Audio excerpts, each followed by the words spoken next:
Bharti sir आ गए हैं, please start करें।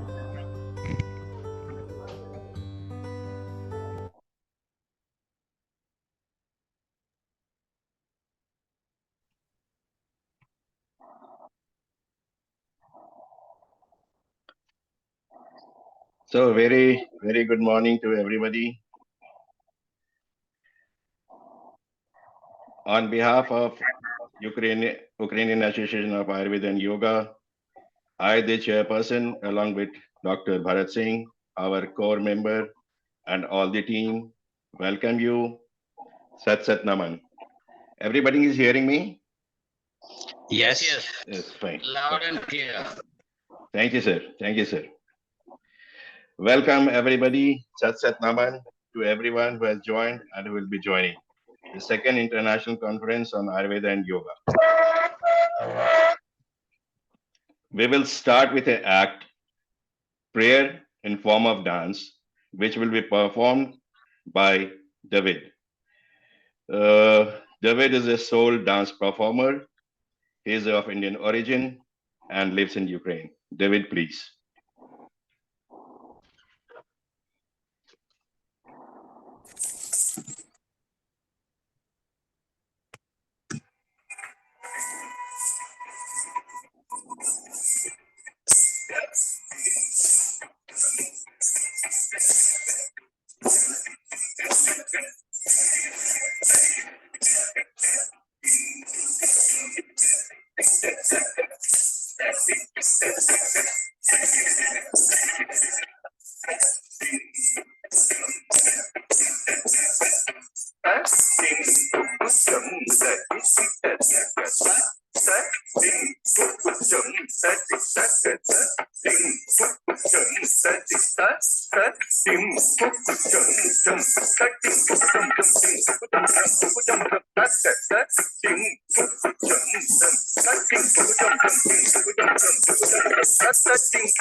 सप्तास्वरथमारूढम् प्रचण्डं कश्यपात्मजं सप्तास्वरथमारूढम् प्रचण्डं कश्यपात्मजं सप्तास्वरथमारूढम् प्रचण्डं कश्यपात्मजं सप्तास्वरथमारूढम् प्रचण्डं कश्यपात्मजं वेदपद्मधरम् देवं तं सूर्यं प्रणमाम्यहम् वेदपद्मधरं देवं तं सूर्यं प्रणमाम्यहम् तं सूर्यं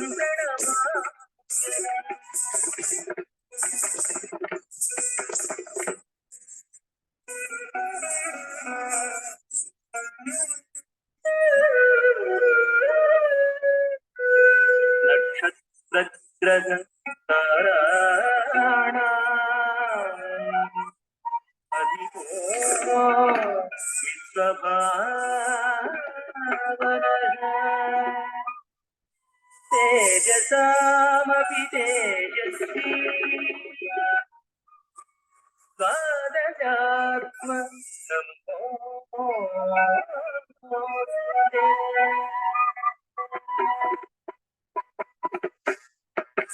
लोहितं रथमारूढम् सर्वलोकपितामहम् लोहितं रथमारूढम् सर्वलोकपितामहम् लोहितं रथमारूढम् सर्वलोकपितामहम् महापापहरम् देवं तं सूर्यं प्रणमाम्यहम् महापापहरम् देवं तं सूर्यं प्रणमाम्यहम् तं सूर्यं प्रणमाम्यहम्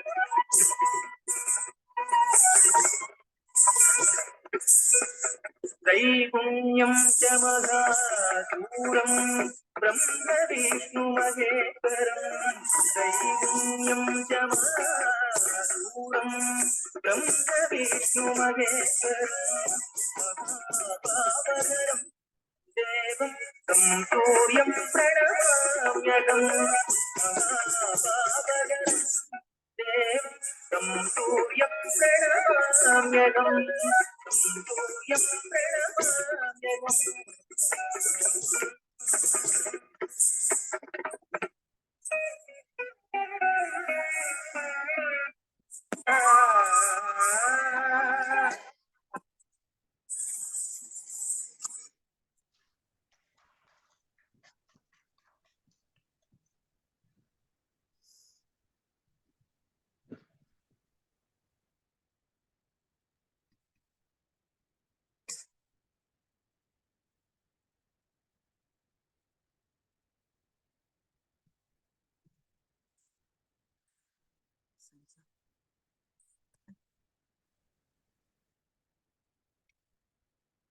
The prayer has power.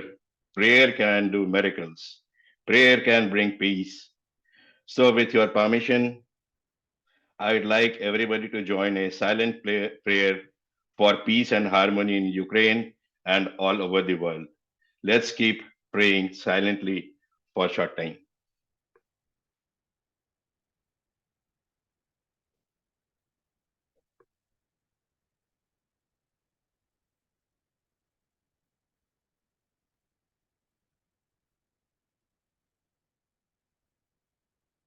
Thank you. Thank you. He is a learned man. He is a man of talent. He is a very good human being. He is writer of books on Ayurveda and yoga. He is our mentor. He is our guide. He is the person in 2019, the Ukrainian Association of Ayurveda and Yoga was formed in his guidance when he was ambassador to Ukraine.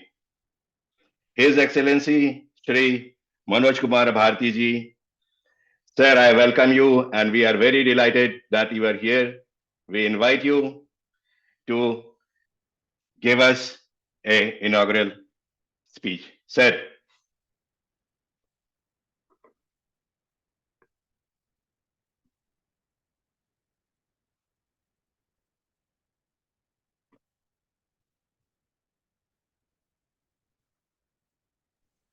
He needs to unmute himself now. Sir, please unmute you. Unmute. Okay. Now am I audible? Yes, sir, we can listen you. Sir, please go ahead. Namaskar. Good morning. First of all, let me thank from the bottom of my heart those who have organized this event. I think the Ukrainian Association of Ayurveda and Yoga has done wonderful job to have this second such international conference. I am quite amazed to see that your organization has passed the test of COVID and thereafter so much trouble in Ukraine and around the world.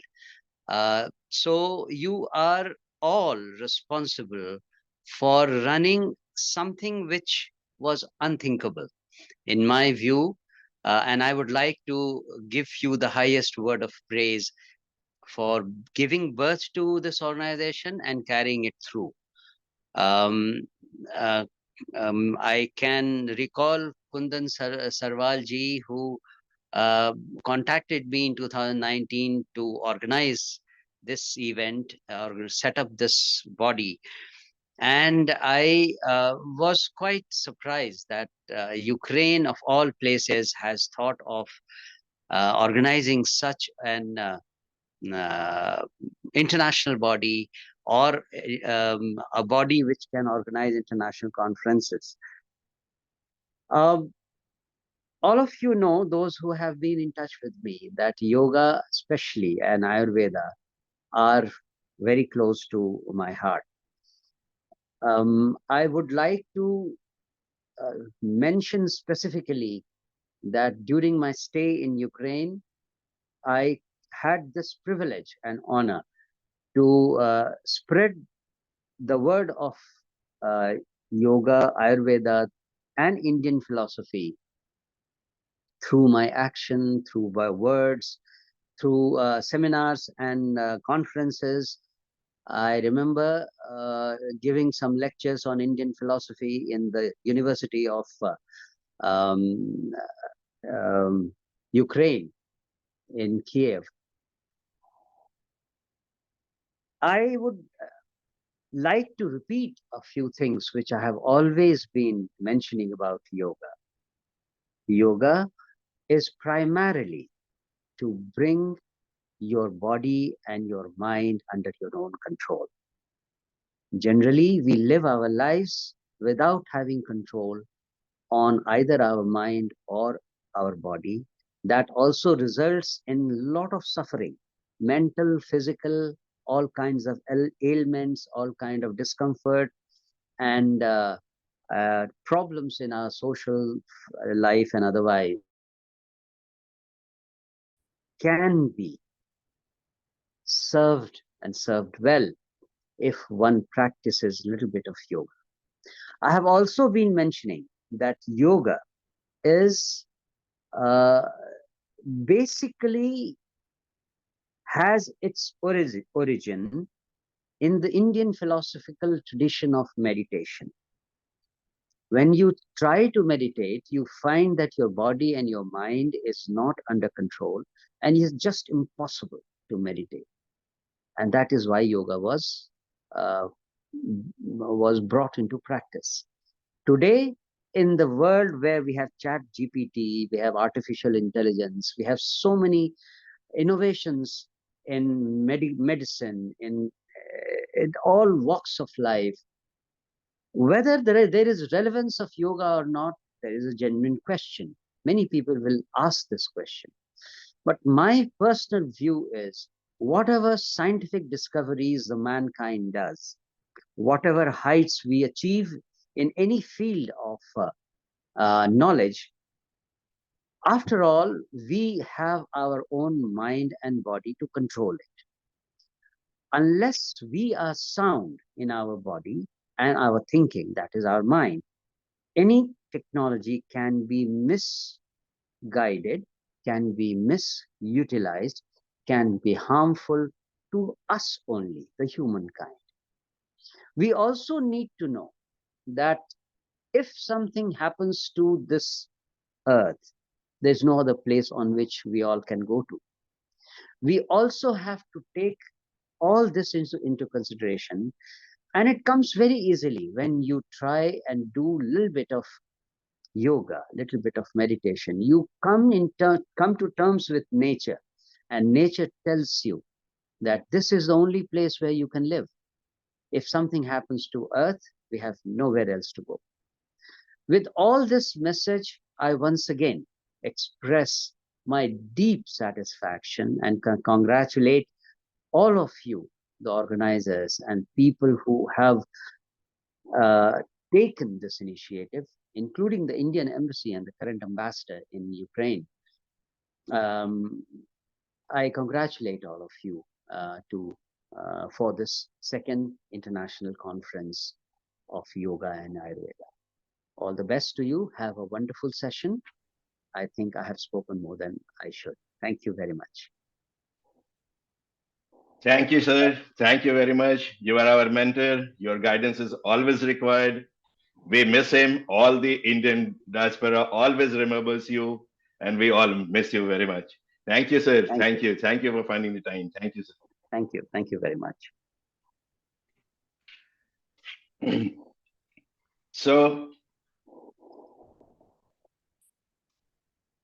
we move ahead. We move ahead. This person has 17 publications. He is author of lots of research papers, 35 60 applied and clinical research dissertation, yoga and naturopathy. Participated in hundreds, 150 seminars, conference, symposium of national and international level. More than 30 years experience in this field, rendering honorary services and advisory to reputed institutions and organizations in the field of holistic health, yoga, music, and humanity. He is a performing music composer and approved by All India Radio.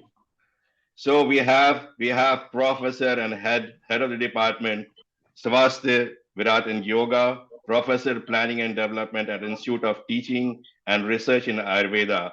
It's an institute of national importance, Ministry of Ayush. So I cannot read all of his biography. It's full of talent. He's full of talent. BA, MS, MD Ayurveda, BA in music, Professor Ved Arpan Bhaji. Sir, we welcome you and invite you to the stage. Sir, please. Thank you so very much, and my humble pranams to all the dignitaries present over here and all those who are virtually online and connected with the whole cosmos. So may I request you to grant me the permission as a co-host so that I can share my slides, sir? Yes, sir. Yes, sir. I'm doing it.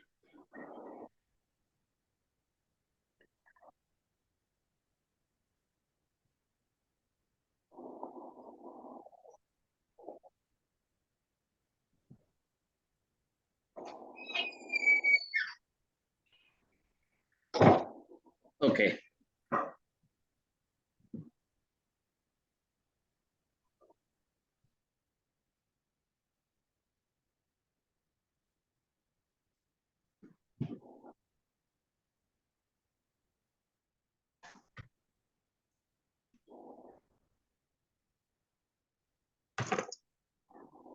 I hope the slides can be seen now. Yes, sir. Yes, sir. It's there, sir. Please continue. Okay. And I don't know how it's not showing full screen, but anyway, if you can see the slides, it's more than enough. So let us start with, okay, this says that my internet connection is unstable, and I would just like to apologize for that because we are still undergoing the landfall of the cyclone Biparjoy, and since yesterday we are having very rapid winds around, and raining is going on since yesterday night continuously. So there might be some instability in the net connections because there are no electricity at some places. But anyway, with all those, let us pray in the initial stage. Oh.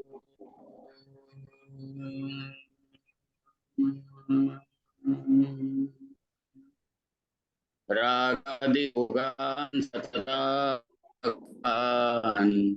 ashirkaya rasutan sheshan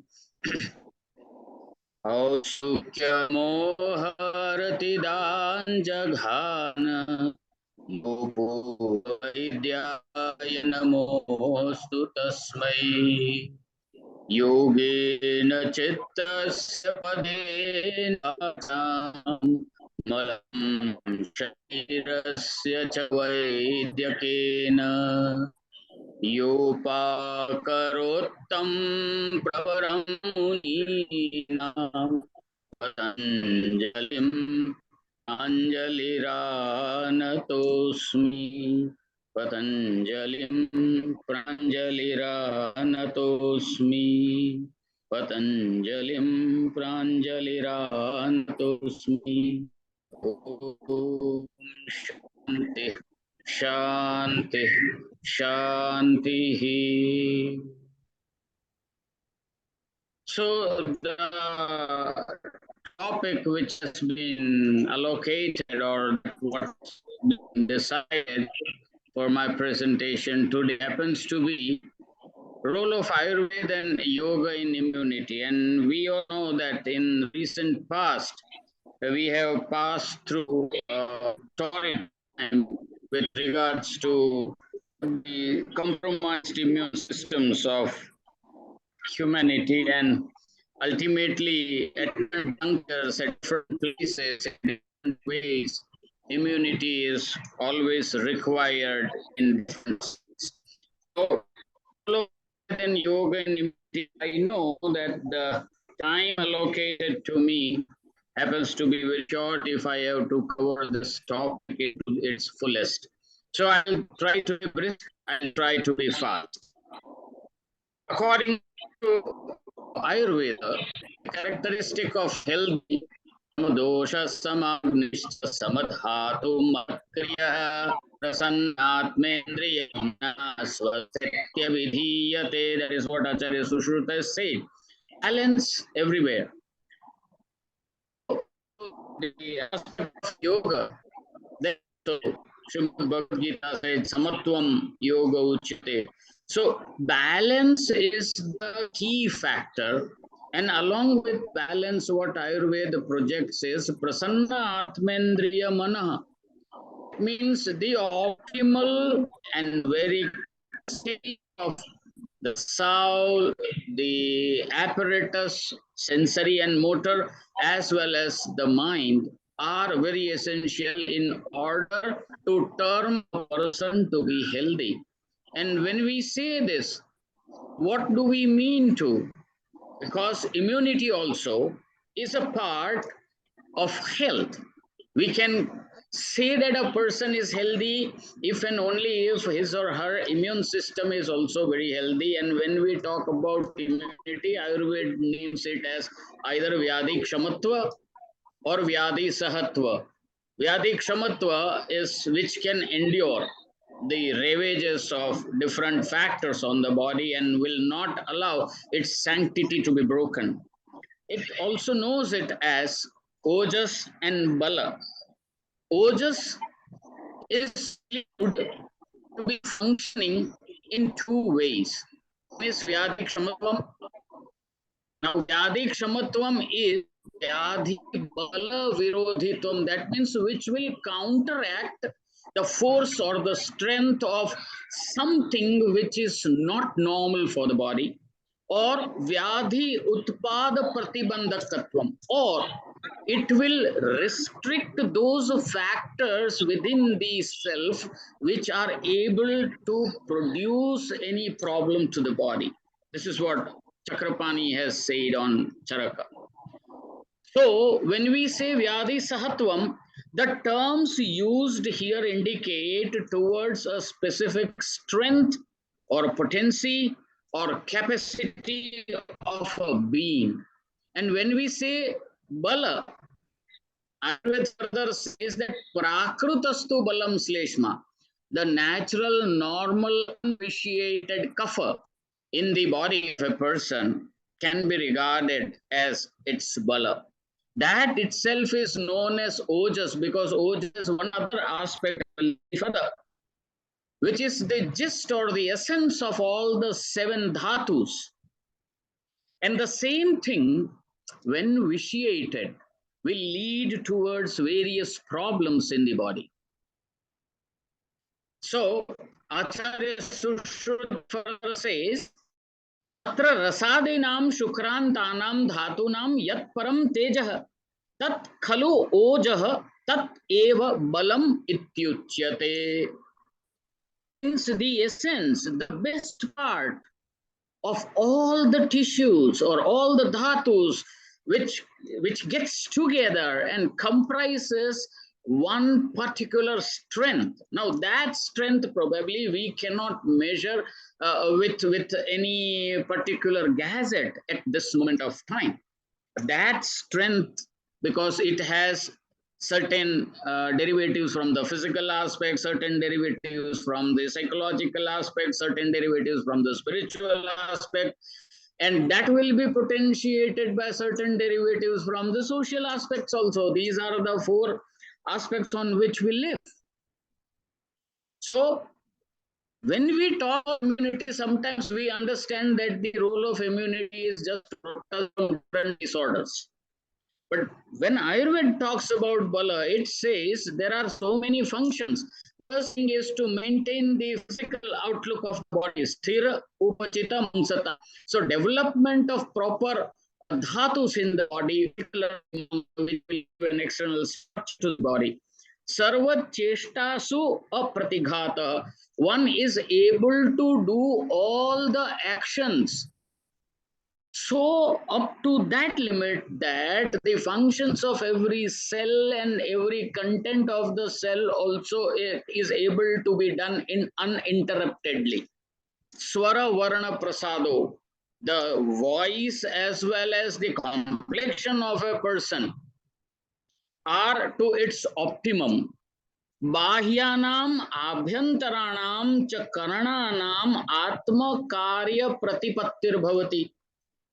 The external means of functioning and the internal means of the functioning. External means we are talking about the motor, and internal we are talking about the sensory, because these all things get together to make a body functioning. So when Ayurveda talks about the functions of Bala, it has got a very wide perspective. And then when we talk about this bala, there are three types. One is that is congenital, which comes from birth, natural. Second is kalakrut, that is what the season or a particular age gives to a person. We all know that in winter season we all are more strong than other seasons, and in young age we are more potent enough than other, like in childhood or in elderly age. And then the third type is yukti krutam, where we organize or plan our diets and our activities and our foodstuffs and our medicines and try to acquire. So that is acquired. So these are the three types of bala, or so to say, the aspect of immune system which can be had in a person. Now, yoga and Ayurveda both converge up to some limit in saying who can remain healthy. No, Ashtang Hriday as well as Acharya Charak both say Nityam Hitahar Vihara Sevi Samikshikari Vishayeshwa Sakta Data Samah Satya Parakshamavan Aptopasevi Chabhavatya Roga.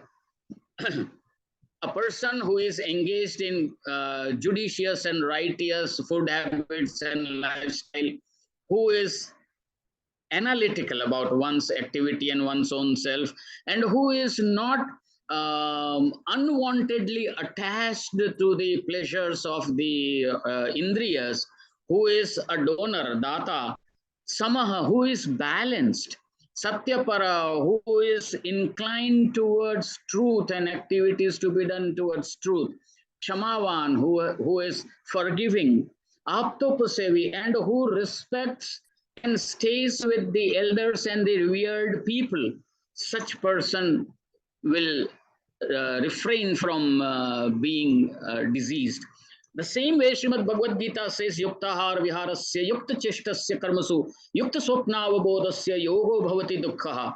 A person who is having judicious food and lifestyle and who has proper activity in action. Now, this is a little tricky, but it needs to be understood.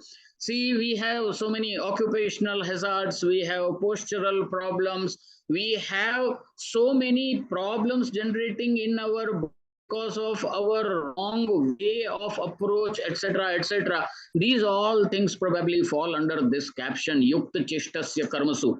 Yukta Swapnavabodhasya.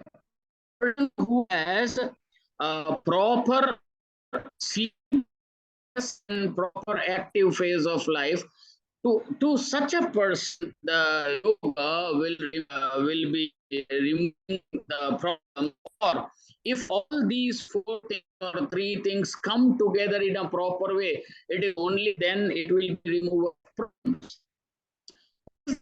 Is to improve the nutritional status, to improve cleanliness, to induce physical activity and improve microcirculation in the body, to focus on better functioning of systems, to improve the vital capacity of a person, to improve the mindset and thought processes, to decrease the phobia, anxiety, depression, etc. problems which are emerging day in and day out due to increased stress of different origins.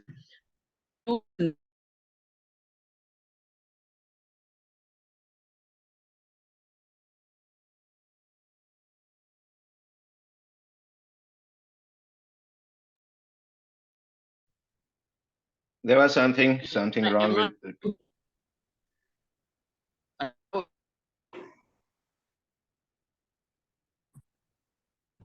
Hello. Sir, we can listen you, sir, please. Can you see the slides as well? No, slide is not there, sir. But anyway, I'll just talk so that I'll come to the end of my presentation. Otherwise, it will take more time. Please, sir, please. Yeah.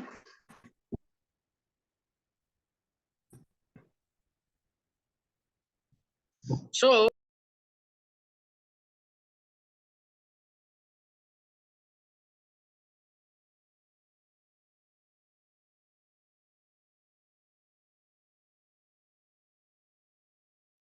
away. Okay, now am I there?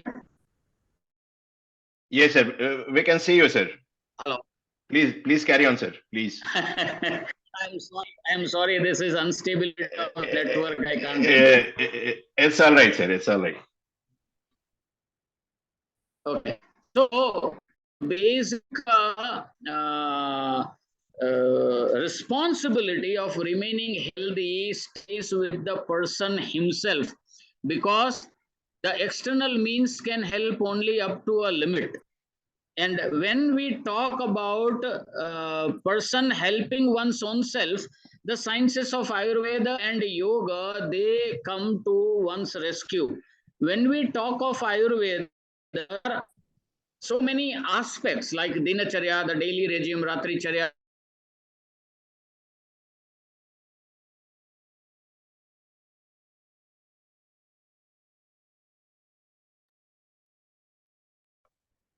Yes, there is difficulty with the connection. Anyway, we'll wait. We will wait. Yes, sir. Please, I should please. end over here. And thank you very much for allowing me to be with you all, and being generous enough to allow me to speak even with all those flows in the net connectivity. But thank you, and I was so much pleased to be with you all. Thank you, the Ukrainian Association of Ayurveda and Yoga, and all those who were involved in organizing this event. Thank you so much. Sir, we are connected with the inner connection. No connection will stop us. We are always happy to see you, sir. And we are always happy to invite you, sir. Thank you, sir. Thank you very much. So with this, we go ahead to the next speaker. She believes strongly that everyone holds the power within to heal oneself and ultimately to discover, feel, and remain in that inner infinite source of peace and happiness. Both her work and life approach originates from an individual, holistic view of life, combining both Eastern and Western philosophies. She is registered yoga teacher and evaluator, Ministry of Ayush, Ayurveda trainer and therapist, Union of Yoga and Ayurveda, Singapore, Master of Science in Management and Organization. And she has done personally many research on how thoughts impact the cancer cells. So I am happy and pleased to invite Mrs. Petra Jansen. Ma'am, please. Thank you so much for this wonderful introduction. I hope I'm audible and I hope no technical problems, but Yes, ma'am, we can listen you and we can see you. Please. Perfect. Namaste, very good afternoon to all. Let me first say my humble pranams to all the ancients, rishis, and masters of yoga and Ayurveda, and my sincere appreciation and gratitude for the Ukrainian Association of Ayurveda and Yoga, also the Embassy of India in Kiev, and all the organizers and speakers on this event. I'm very humbled by this, but thank you so much. If you would allow me to share my screen, then I can share my presentation on a self-healing journey to well-being. Yes, ma'am. 1 minute.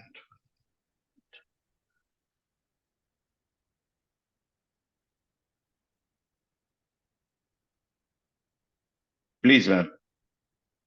Okay. Is there?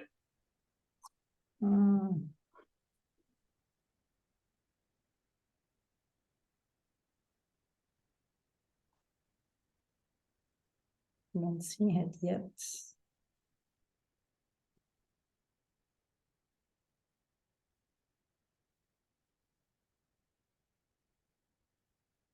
I'll try.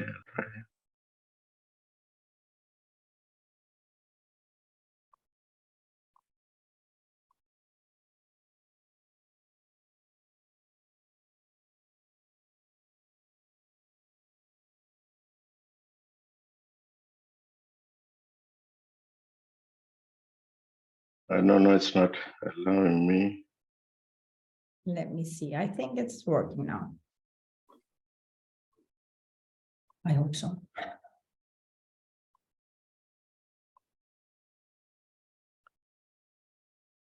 It's working, ma'am? You don't see the presentation now, right? No, we are not seeing it now.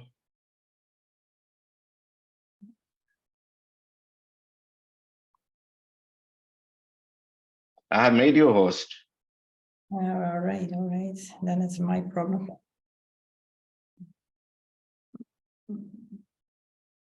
It's all right, ma'am. You can continue with the. Yes. We see you, ma'am. Yes, everything is there. Fine. Please carry on.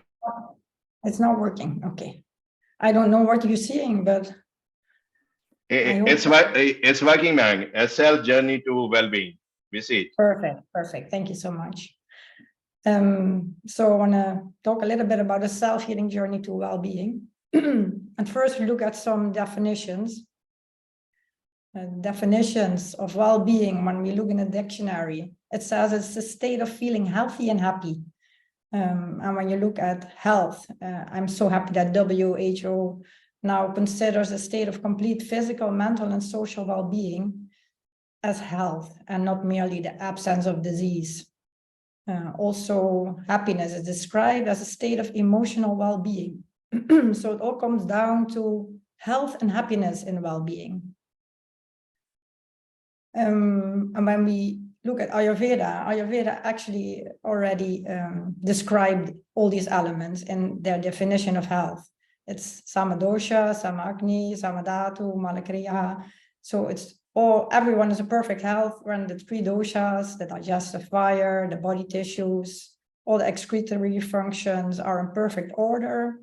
And also very important, the mind, the senses and the soul are in a pleasant state of mind. Ayurveda recognizes 3 pillars of health and well-being, and that's proper food, ahara, brahmacharya, energy management, and nidra, sleep.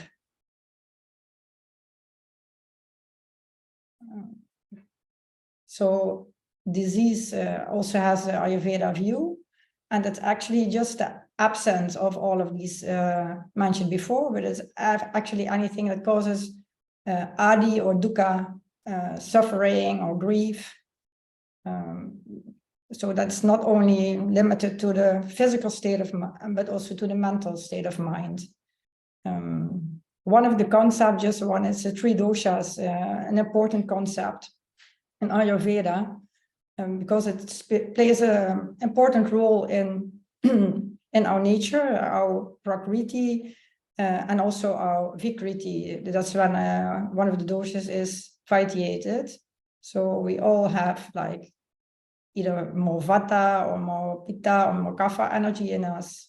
And it's good to know also when we're on the track of doing self-healing for any kind of problem, you know, like if it's physical or mental, that we are aware of our own dosha. Because this awareness will create also tools to handle those imbalances. So what are these tools? Just talked a little bit about it. It's the ahara. When we look at ahara, only just the food, there are some specific food items you can just consider to adapt in your diet and also to avoid in your diet. And Ayurveda is very specific on this topic and very scientific also. So in general, Vata diet is more easy to digest, more warming. Pitta more grounding, cooling, because of the fire element, you need to cool it down. And Kapha is more well spiced, so you want to have more energizing. That's just general. And of course, it's like the opposites. You need to balance it out. So when you have a lot of wind in your body, you need to ground. And when you have a lot of fire in your body, you need to cool it down. It all makes sense. And so it's very important and also very good if you have a little bit of knowledge of this, and it will help you in your self-healing journey. There are also some very nice guidelines in Ayurveda on ahara. So it's about it's a balanced sattvic diet, of course, we need to have the food completely digested before we continue with our next meal. We know that we only have like 50% of our stomach filled with solid foods, and the rest remain for liquid and emptiness. So the food can actually be digested, because actually our Anahata body is not only like it's the food body, but it's also everything that digests. Is not what we are, but it's the digestion that determines everything in our body. Also, Ayurveda has very good guidelines on the handling of food, like the cooking methods, how do we eat food. All these guidelines can help us also in our self-healing. So very important to follow the Ayurvedic clock. Actually, now it's a little bit time to have the lunch, the main meal, because now the fire is high, the sun is high. So the digestion will be much better in this time, and the dinner should be less, and also breakfast less. Also very good rules on season, age, and habitat. So we follow the seasons. When it's warm outside, you know, then you can have more cooling elements in your food. And when it's cold, you have a warm, moist food that will balance the coldness outside. And then it's called Patiya. It's a combination actually of Ahara and Vihara. So it's not only food, it's also our conduct towards food. And all of this is that food becomes compatible to the body. Ahara goes a little bit further. If you take it in a broader sense, you can say it's all about the five senses. It's not only about food.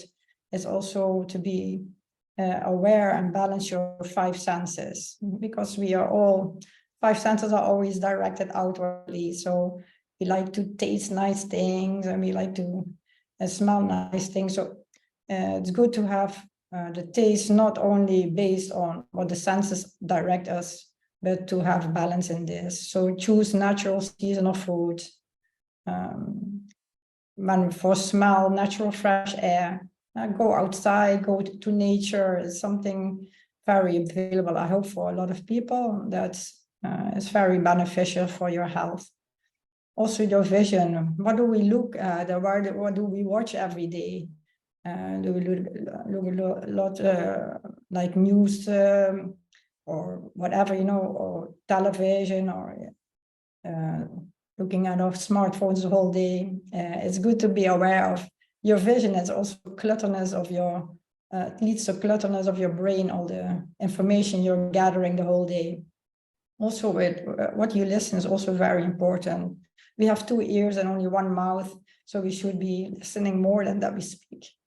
And also listen with care. You know, when we listen to people, really listen, and not only hear and just have our own thoughts.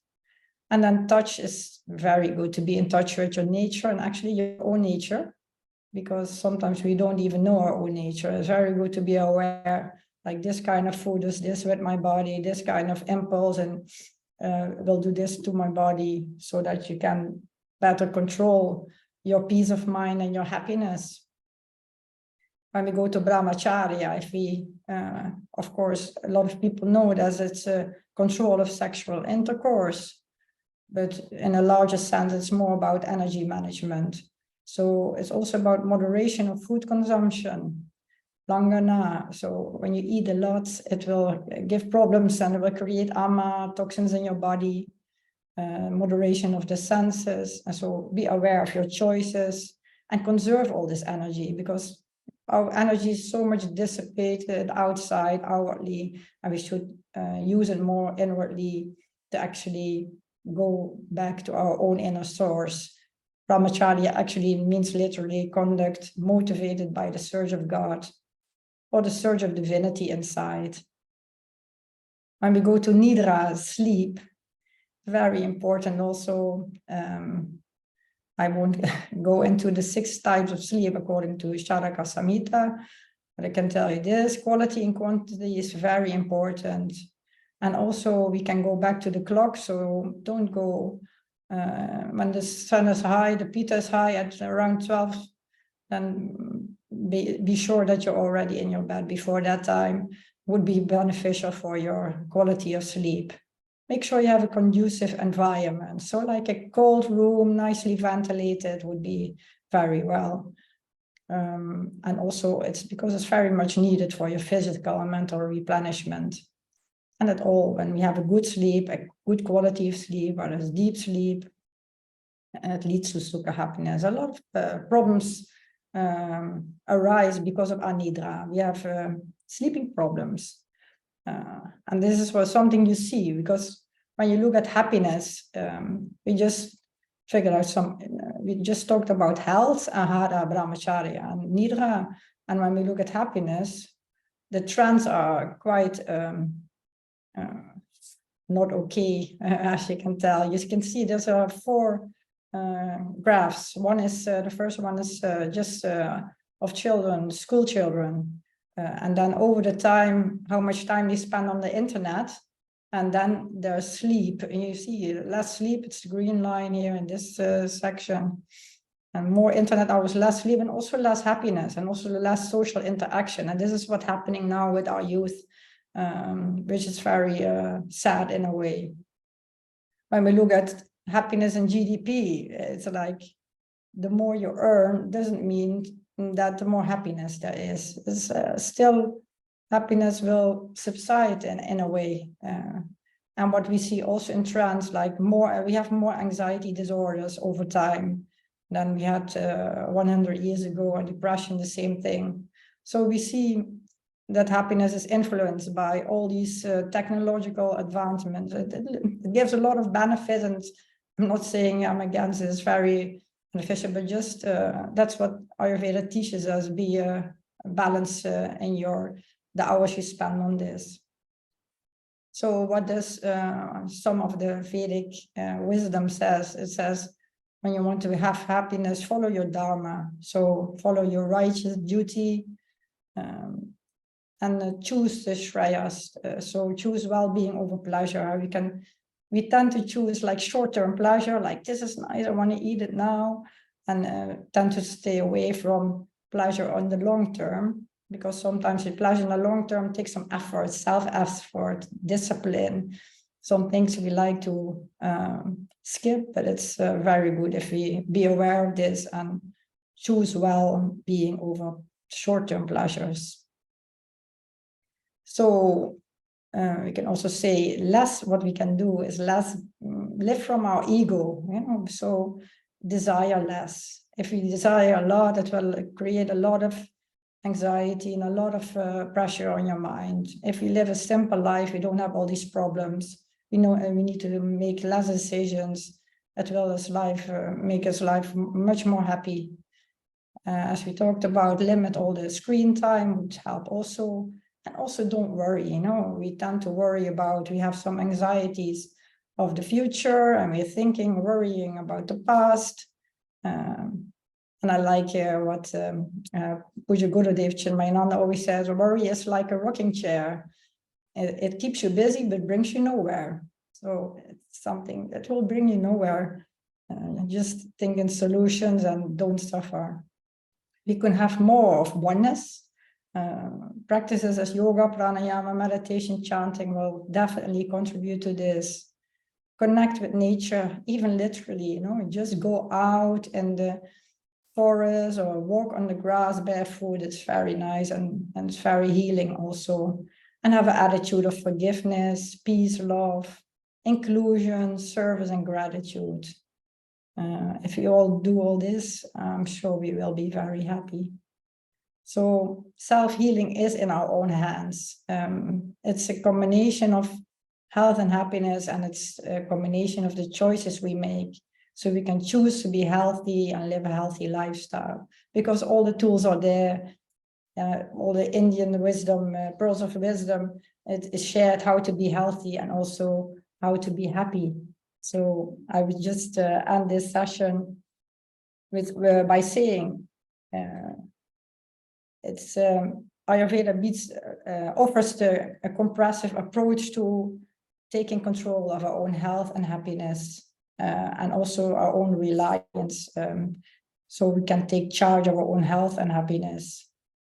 And if we change ourselves, our little selves, because the microcosm is the microcosm, so if we choose to heal ourselves and to better ourselves, it will definitely make the whole world change and make it a better place to stay. Wishing all a very nice well-being, a great health and a happy life, and lots of peace and harmony for Ukraine also. Thank you so much.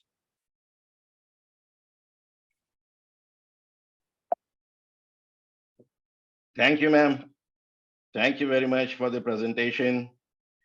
How to be happy and what's happening with our youth. And it's not the thing, GDP is not the happiness. Thank you, ma'am. And we should take charge of ourselves. Thank you, ma'am. Thank you for the presentation. So now we move forward. She is the lady. Her mission is to make people aware of importance of the positive effects of yoga and Ayurveda to live a healthy life on a spiritual, mental, physical level. For years, she has been involved in lots of activities. One of her activities is she's translating the Dr. Vasant Lad's Ayurvedic books in Hungarian language. During last 20 years, he has been given numerous lectures on Vedic philosophy, yoga, Ayurveda. She's teaching Ayurveda, learning Ayurveda. Is founder and chairman of Sarvaswati Foundation, president of World Hindu Federation Hungarian chapter, president of Universal Yoga Alliance. So I invite and welcome Dr. Anika. Please, ma'am. Thank you so much, sir. Am I audible? Yes, sir. Yes, ma'am. Yes, ma'am. We can listen to you and we can see you. Namaste, pranam to all, and thank you for inviting me. Firstly, I would like to start to speak a little bit about the connection between yoga and Ayurveda. And in my presentation, I would like to share my experience of the last 20 plus years. So what is the connection between yoga and Ayurveda? First of all, both go back to the Vedas, what we know very well. They have originated as a part of the incredible system of Vedic knowledge. Both emphasize the importance of the Sanatana Dharma, or eternal law, because all living beings must live according to and in harmony with the laws of the universe. Yoga and Ayurveda not only complement each other, but both disciplines are linked through their common roots and similar perceptions. These are two sciences that have always influenced each other throughout history. Yoga is the science of self-realization, leading from physical exercises, breath control, and sensory control to the highest level of meditation. And Ayurveda is the science of healing, or we can say self-healing, to alleviate diseases of the body and mind, promoting physical and mental health. To do this, it uses not only the science of nutrition, but also the science of mind and spirit, exercises and medicinal plants, herbs. In therapy, the whole being of the person is examined individually. The physical body is healed through diet, cleansing procedures like panchakarma, and exercises. And the mental body is healed through various meditation practices. Thus, the two fields are interrelated. Yoga and we can say yoga therapy is always applied with an Ayurvedic approach, or in my practice for sure. The main aim of Ayurveda is to develop a healthy lifestyle that is sustainable in the long term. And this is, I think, the main point for the long term. Ayurveda revolves around the concepts of the three doshas, the dhatus, the malas, and all these should be in balance to keep our body and mind healthy. If any disturbance from this constitution, then body and mind get affected, leading to pathogenesis. But now, through nutrition, I would like to demonstrate the importance of Ayurveda therapy in curative health, because we can say then this is one of the most important of all, I mean, nutritions and the diet. We can say then, let your food be your medicine. This is a very important and very clever thought. And according to Ayurveda, healthy and regular diet is essential for our health and should be tailored to our individual physiology. If we know our physiology and the structure of our body and how it relates to the properties of different foods, we can develop the right diet for ourselves. We need to take into account the 6 states of the body, whether it is heavy or light, or heat producing or cooling, or oily or dry, or liquid or solid, and seasons, age, weather, time of day, etc., should also be taken into account when choosing your diet. When we talk about Ayurvedic cooking, for example, we should consider also the following aspects. We have to understand them. For example, we want to prepare a soup. The water that boils in the bowl represents the kapha energy, which is responsible for fat, for bone, for muscle tissues in the body. The air that ignites the fire represents the energy of vata, which is responsible for the large intestine and the nervous system. The fire that boils the soup in the bowl represents the energy of pitta, which is responsible for metabolism, the digestive enzymes and ferments in the human body. So cooking is a cosmic chemical process that must function in the same way as a laboratory and contain the 5 elements, the Pancha Mahabhuta. For example, what is food made of? It takes sun, earth, water, fire, wind. Here the laws of nature are at work. We can say the divine kitchen. So fruit is a convenience food. It's a raw food, but raw, it is difficult for some people to digest because there is little fire in it.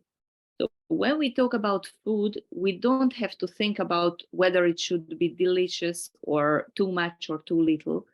The conditions that must apply to eating are we need to think about these questions. Does what we eat become nutritions in the digestive tract?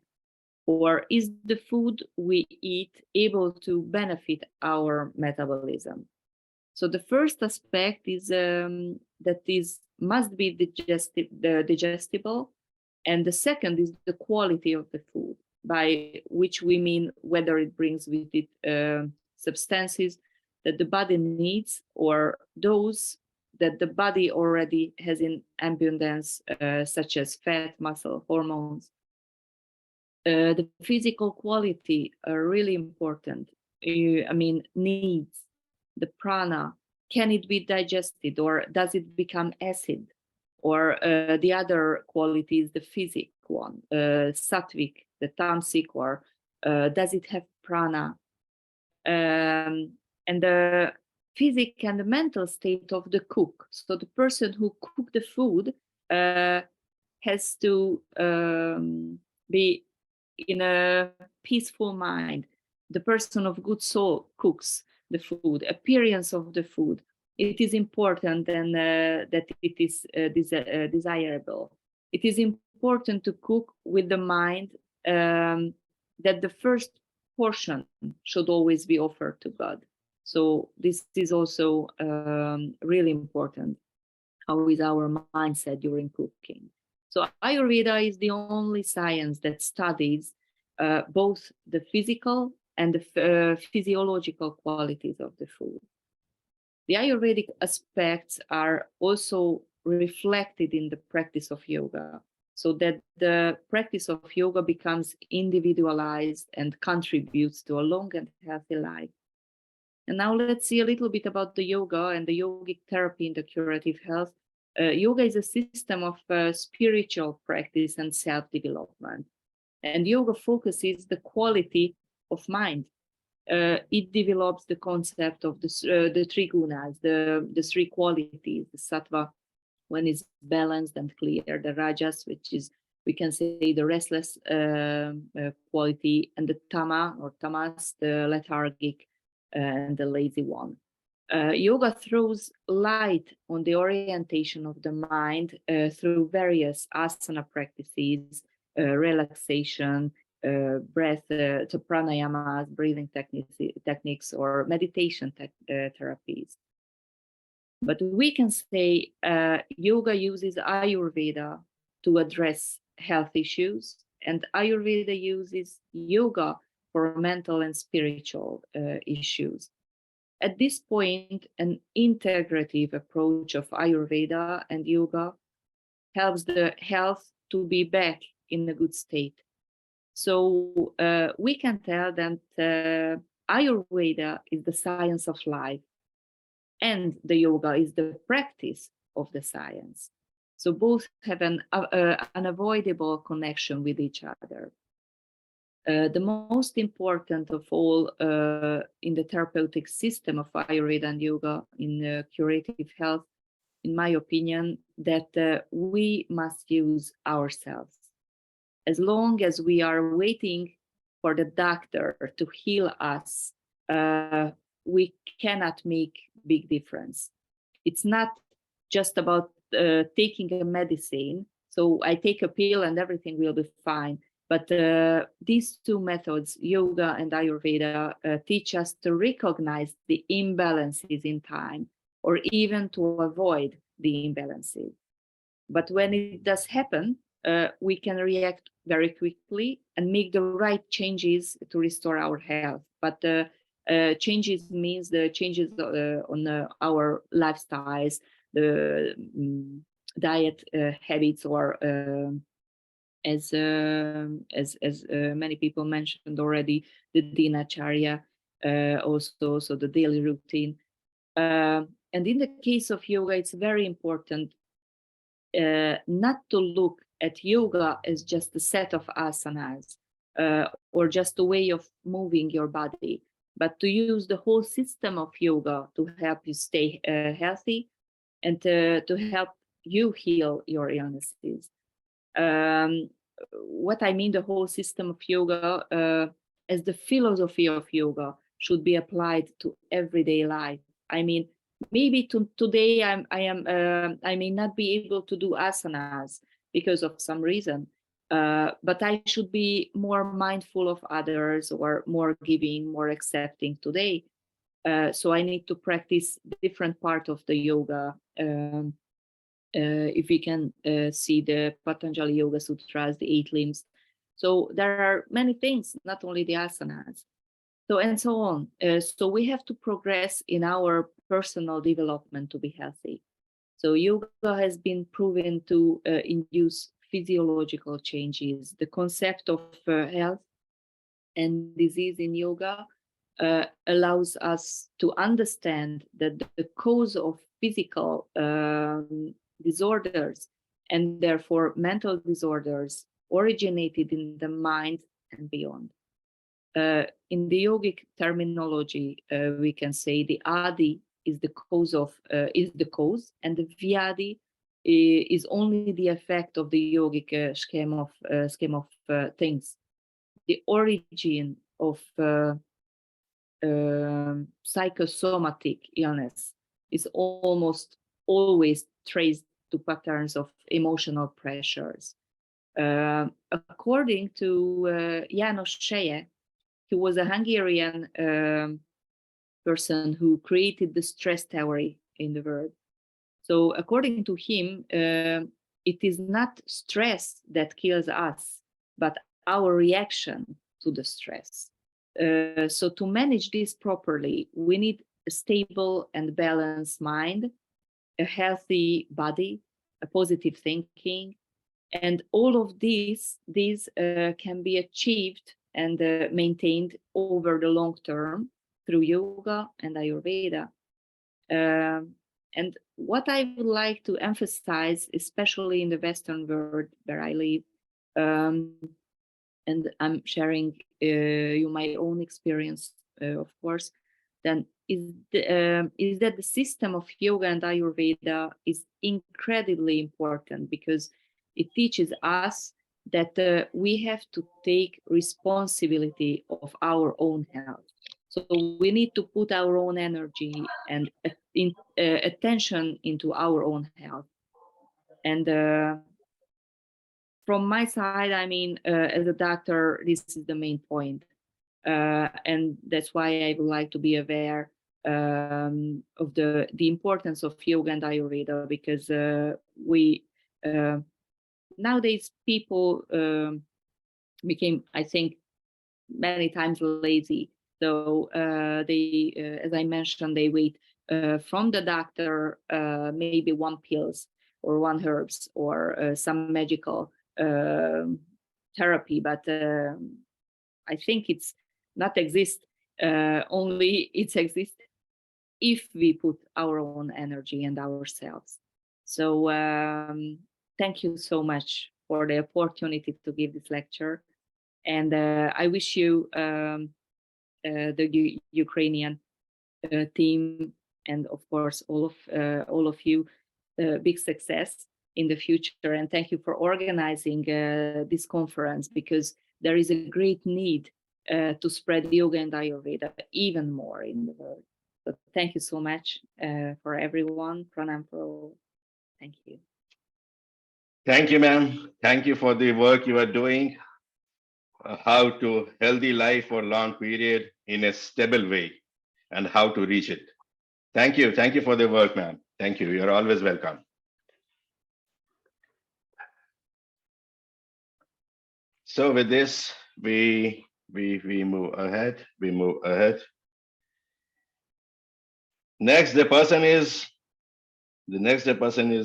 23 years of teaching experience in University Grant Commission PG classes. He has been awarded Vivekanand Gaurav Samman in the field of higher education by Central Sanskrit University, Bhopal campus, Bhopal. Author of many books, chapters and syllabus, 64 research articles and papers, 35 plus lectures on Jyotish, Vastu Shastra, Vedic, etc. Participated in lots of numbers of workshops of national and international levels and lectures at different levels. He has done PhD in Jyotish, head of the Department of Jyotish, Central Sanskrit University, Lucknow, Professor Shyam Dev Mishraji. We welcome you, sir. Please. Namaste, Sarvebhyo Namaha. Am I audible to everybody? Yes, sir. We Yes, sir. can hear you and listen you. Yontah pravishya mama vachamimam prasuptam sanjeevayatyakila shaktidhara swadhamna anyascha hastacharana shravanattvagadi pranan namo bhagavate purushaya tubhyam. Namas sarvebhyah. My topic is the interrelation of Jyotish, Ayurveda and Yoga in diagnosis and remedies or remedial steps of disease. Friends, the word Jyotish derived from the root verb Dyutadiptau, which means to light or illumine. Now, what does light do? It shows, reveals, or irradiates something which was yet to be shown. So keeping this in mind, two questions arise here. What Jyotish going to lit on? And the second is how. I prefer the word Jyotish over astrology, as the later one is just a part or limb of the previous one. There is an Angangi Bhav, the expression of whole and part between them. Jyotish is whole or complete, and astrology, Hora or Falit, is a part of it. Now, coming to our first question, what it's going to lit on? So it's going to light something which is imperceptible, the fourth dimension, time, or kal, or samaya, in the form of future or past related to an individual or vyashti, or a particular group of people or society, samashti. Therefore, it's termed as Kala Vidhayaka Shastra, the science which defines, manifests, regulates the time. Now, the second question comes, how?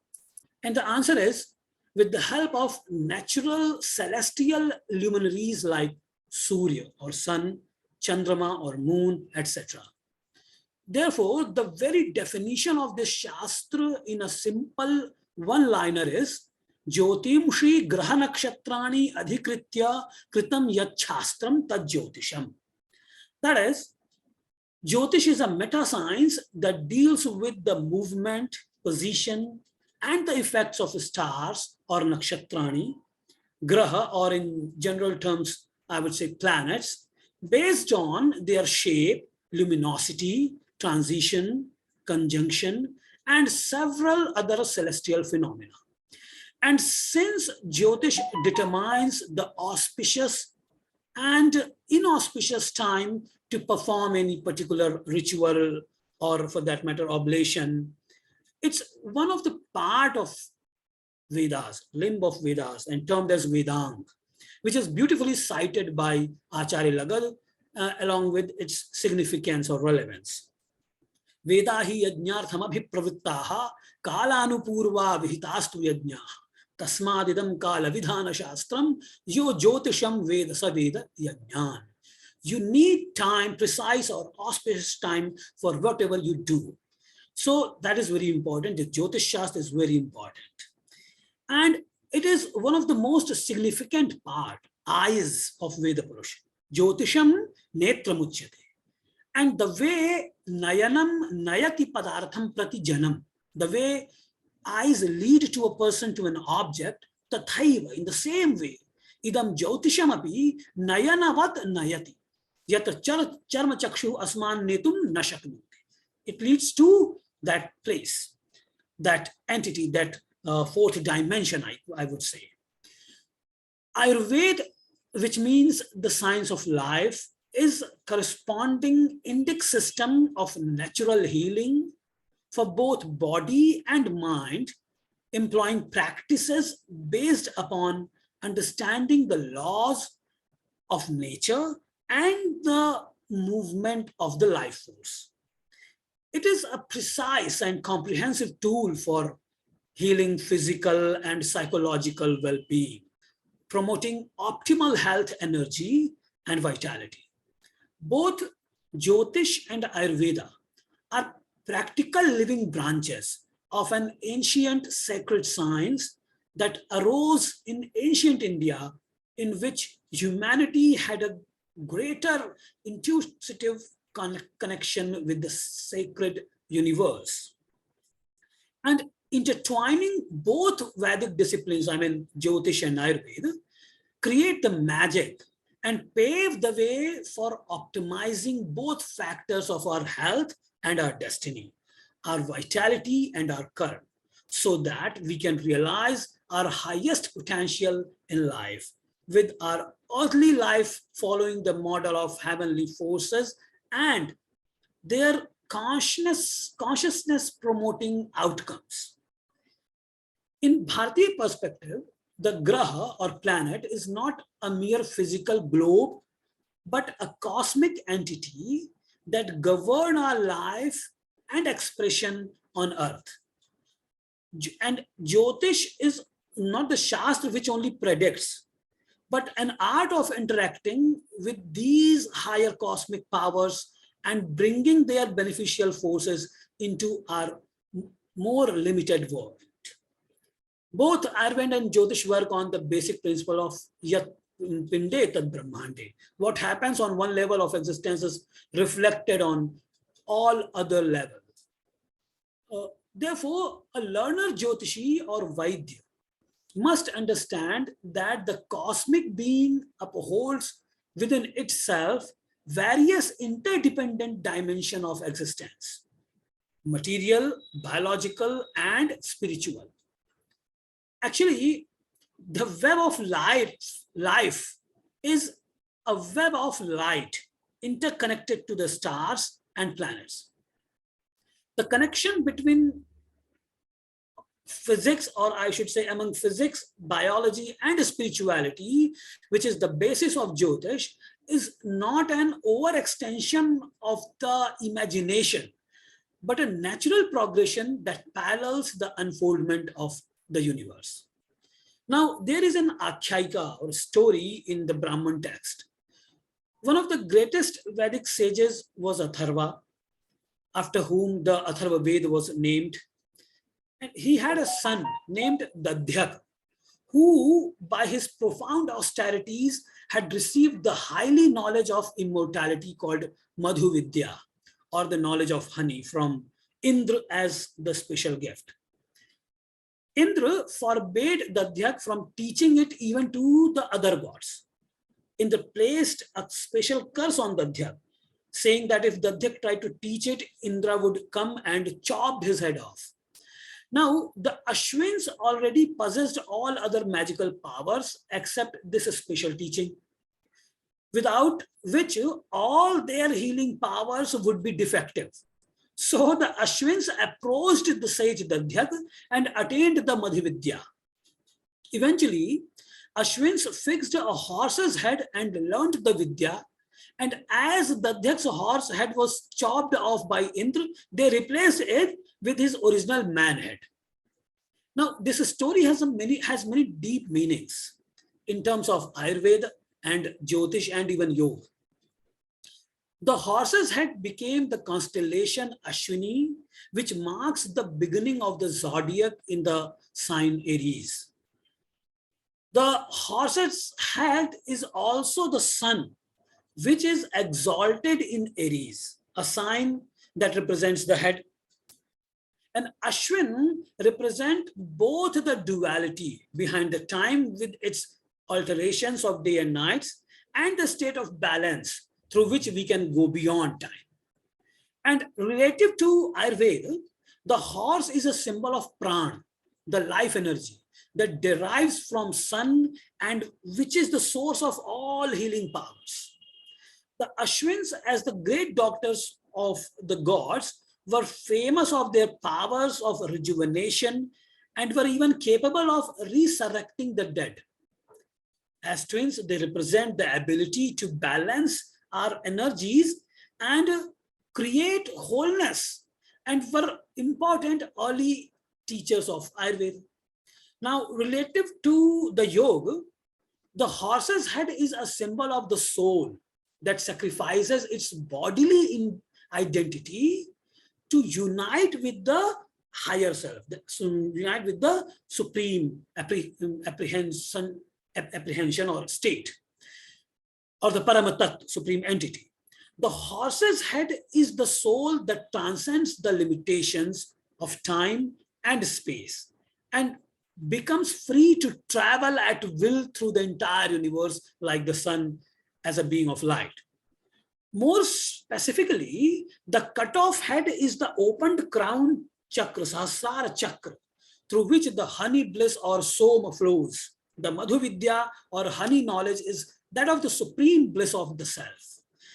It is an important Vedic teaching starting with the oldest Upanishads. So, the Ayurveda provides an integral mind-body system of both diagnosis and treatment. First, it shows us our individual constitution according to the three doshas or biological humors earlier speakers told about, Vata, Pitta, and Kapha, as well as how this constitution is affected by everything from genetics to environment and emotions. Then it outlines various treatment measures to enable us to achieve optimal health and vitality. These treatments range from simple dietary measures to complex herbs and spatial purification procedures. Ayurveda aims, Panchakarma, etc. Ayurveda aims not only at the cure and prevention of disease, but also at rejuvenation and longevity. And as far as those rogas, diseases are concerned, Charak Samhita says, Karmajaha vyadhayaha kechit doshajaha santi chapare. Some of the diseases are just the result of our karma. And some of the result of it causes because of the imbalance of these doshas, vata, pitta, and kapha. That's why it is said also that rogastu dosha vaishamyam dosha samyam arogata. Sarvesham chaiva vyadhinam vata pitta sleshmana eva moolam. That if there is imbalance in these doshas, vata, pitta, and kapha, the disease arises. It causes disease. Otherwise, if there is balance, the balance is maintained, then there will be no disease. And again, these diseases are configured as or divided into three: Nija, Agantuk, and Manasik. Tayo roga iti nijagantu manasa. Tatra nijaha sharira doshamuttaha.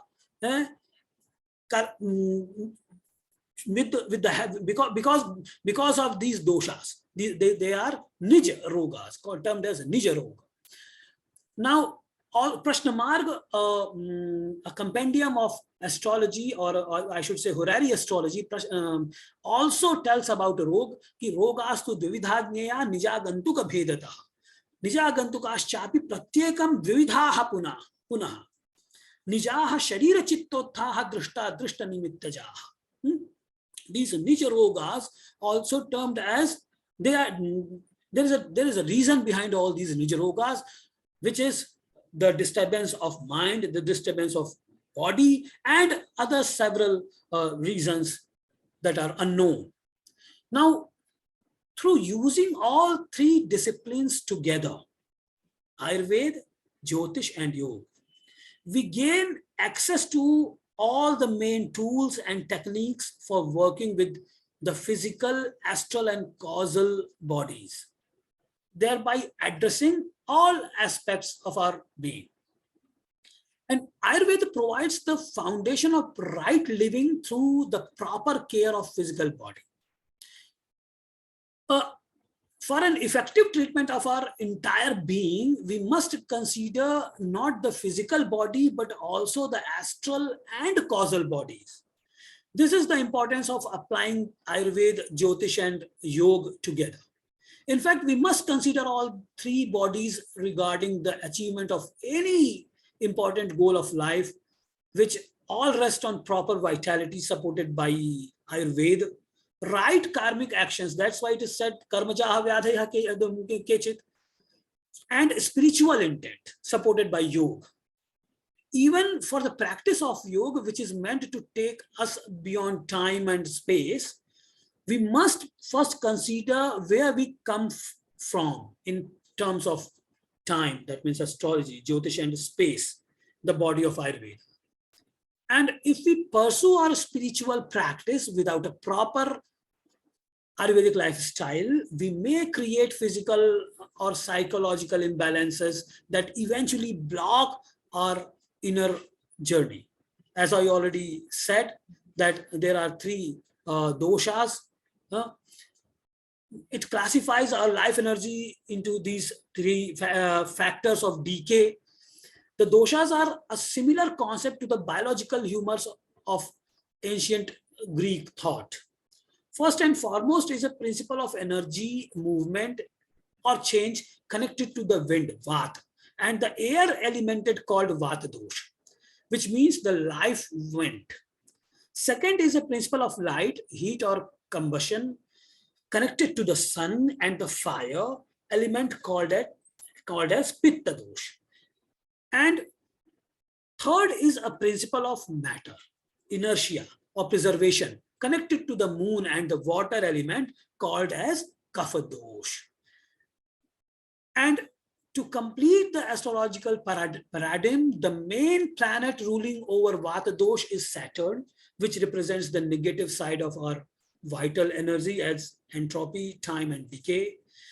Yet Vata also relates to Mercury, Buddha, on its positive side as a force of movement, communication, and expression. In terms of these three doshas are modifications of actually Pancha Mahabhut. And this is the basic force that we called. And as far as Vata is concerned, Vata is cold, dry, light, mobile in qualities, just as wind or air is cooling, drying, has no weight, and is continually active and changing directions. Pitta is hot, light, and penetrating, just like fire, which is burning, luminous, and spreading. And Kapha is cold, damp, heavy, opaque, and immobile, just like water, particularly water in a lake or enclosed area, you can say like that. So these doshas, if are in balanced form, then we will be able to cure our disease, and for that we take the help of Ayurveda as a remedial. जरूरी पड़ती है police वगैरह देखे तो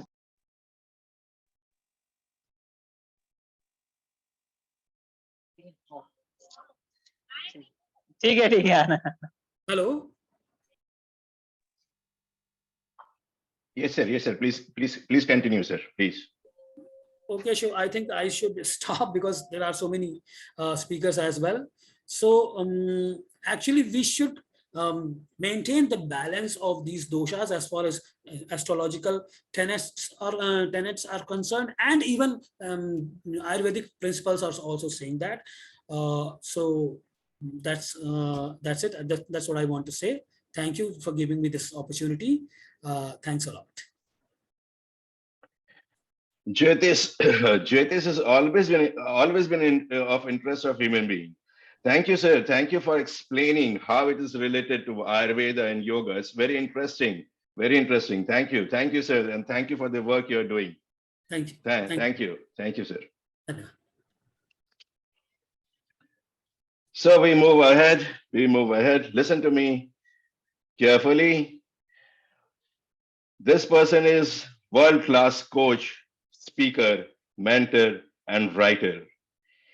He got his teacher's training from Swami Dharendra Brahmachari ji. 43 years of teaching, training, research, mentoring people, including diplomats, technocrats, executives, managers, engineers, doctors, and students.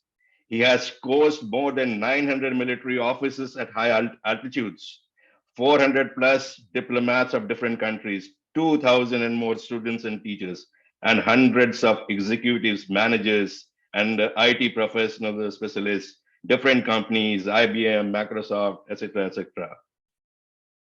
Wonderful job he's doing. He coached more than 123 prisoners and substance abuse youth to become free from drugs under United Nations Drug Prevention Program. So we are very honored and we welcome Sir Master Girish Jha, who has found time and he is connected to us. I invite him. Sir, please. Asato ma satgamaya tamaso ma jyotirgamaya mrityurma mritangamaya Om Shanti Shanti Shanti lead us from false to real, lead us from ignorance to wisdom, and lead us from mortality to immortality. Let there be peace, peace, peace. Thank you, Kundanji. Namaste. Dr. Bharat always insisted me, is a very good friend of mine, to be here with you. Even at this time in US, it is midnight, exactly. How come I did not meet you? I have been going to Ukraine since 2001, and I got a stop only during the COVID. And I used to stay in Poltava, and I had more than 500 students there. Unfortunately, now fortunately, we met together. Thank you. Thank you very much for an introduction. I just, Dr. Bharat was insisting that you give me the title. I gave the title of, I see that Living Wisely, Yoga Lifestyle. So what I will do that I will just present few points, and all the participants and great experts, if they contemplate and reflect on it, that will give some value to it. So when we say lifestyle, what exactly is the lifestyle? So the lifestyle, when we use the lifestyle, there are two imperatives in the life: to deal with the situations as they come, to live in the world day after day, and to live with a physical, mental, and emotional well-being. So if you further contemplate and reflect, the life consists of, what life consists of, we should be clear about it. And my previous speakers have already discussed in detail how to deal with the situation, condition, and life event, how to live in the world day by day, how to create one's future. We are talking of the holistic health, peace and happiness, love and wisdom in our day-to-day life.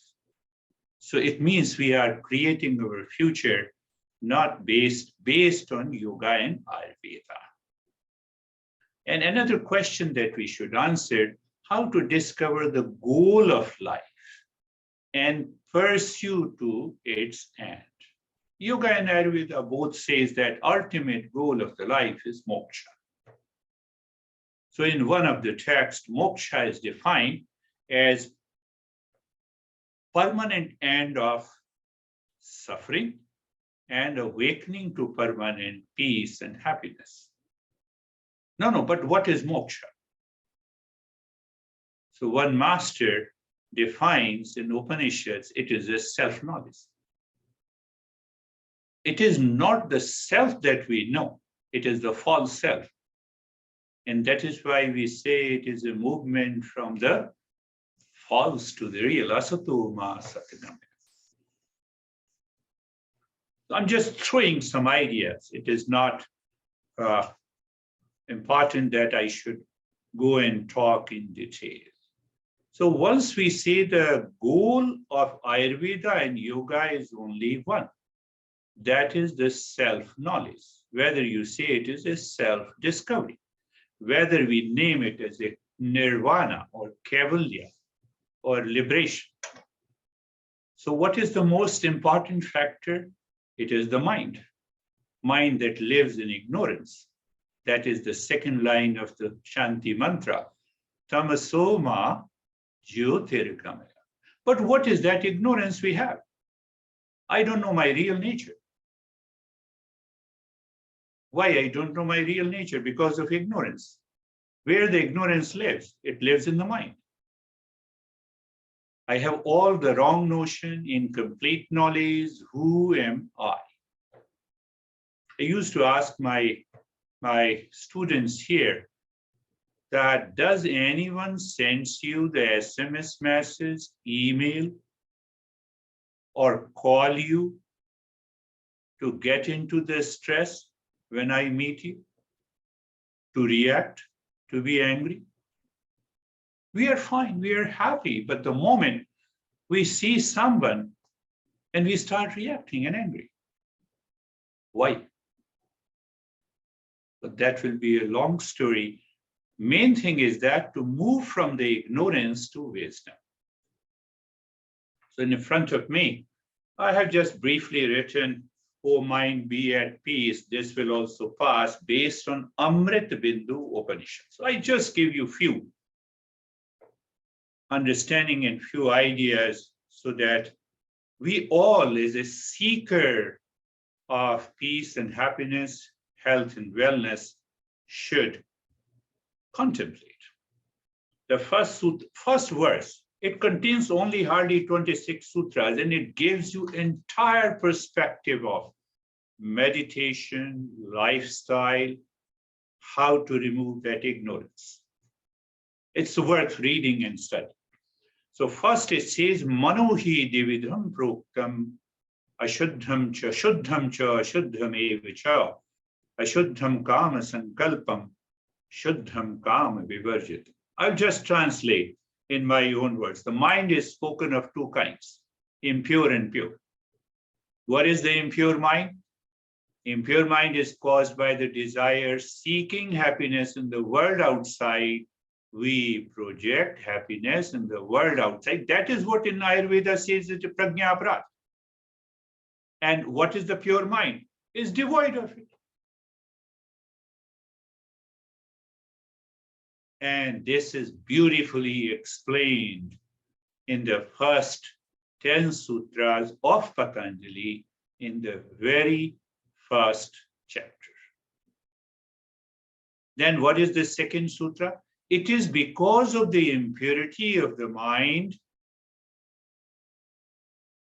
we create a false self. And when we start living with the false self, it creates a bondage. And the bondage causes the suffering. What a beautiful verse. The second verse, it says, Manaiva manushyanam karanam bandhamokshayo bandhai vishaya saktam nirmuktai nirvishayam smratam. So the impure mind causes the bondage. And how come it causes the bondage? Because of prajna aparad in Ayurveda and because of attachment in yoga. So what to do? If we go to the next sutra. Next sutra says that peace and happiness, or the freedom from the bondage, can be attained when the mind is devoid of desire, of sense objects, and the projection. That is what Patanjali says, yogas chitta vritti nirodha. And the result is, tada drishtu swarupe avasthan. So we have to relate it from, and Upanishads are the cream of the Vedic literature, from where the entire journey of yoga and Ayurveda starts. So it means mind should be made first pure by clear understanding of the causes of the bondage due to the attachment. Then what happens? We become a seeker. Then what happens? Now see the other sutra, how clear it is. Clear depiction. When the mind with its attachment for the sense objects are dropped or is fully withdrawn,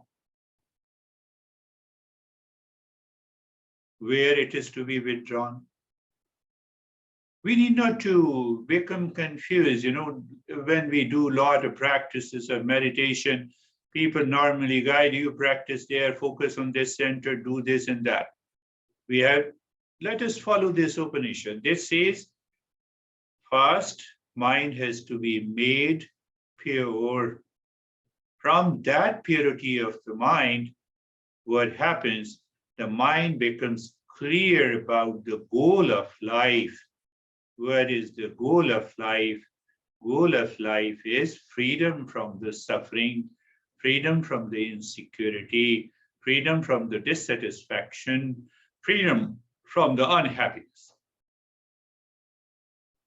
So pure mind only can withdraw itself inside, deep inside the heart.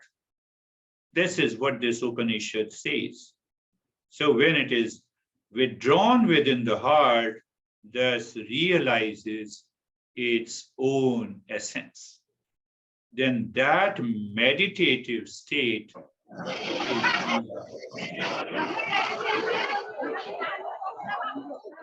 Oh, lot of noises. It's okay. We already have a noise in the mind, so yes. Now see how to achieve. Now this master explains in the next verse how to achieve that objectless state of the mind. What we say in mindfulness, emptiness, nothingness. What we say in yoga, yoga is chitta vritti nirodha. Yoga is emptying the mind of its content. So they are talking of objectless state of the mind. So clear answer by this master of Amrit Bindu Upanishad. This is Amrit Bindu Upanishad. So what the master says, the mind should be withdrawn by regular practice with understanding. I must have a clear understanding, the structure and the function of the mind and the ways the mind causes the impurity and the ways the mind causes the attachment. So once we have a clear understanding, so what mind should be withdrawn to that extent in which it gets merged into the heart. So my master, Himalayan master with whom I studied for 26 years, he used to say that there's a heart is a representation of the real self. So the mind merges into the real self. What it says, master clearly explains, this is the jnana of the knowledge of the real self. I started, what is the ultimate goal of yoga and Ayurveda? The moksha. Where is moksha? The self-knowledge. And then I come to the Upanishad. From this teaching, the master says that knowledge is the knowledge of the real self, and that is meditation. That is mindfulness. What are the other details? I'm not saying on my behalf. Master is saying the rest are the details, rest are the argumentation, rest are the verbiage.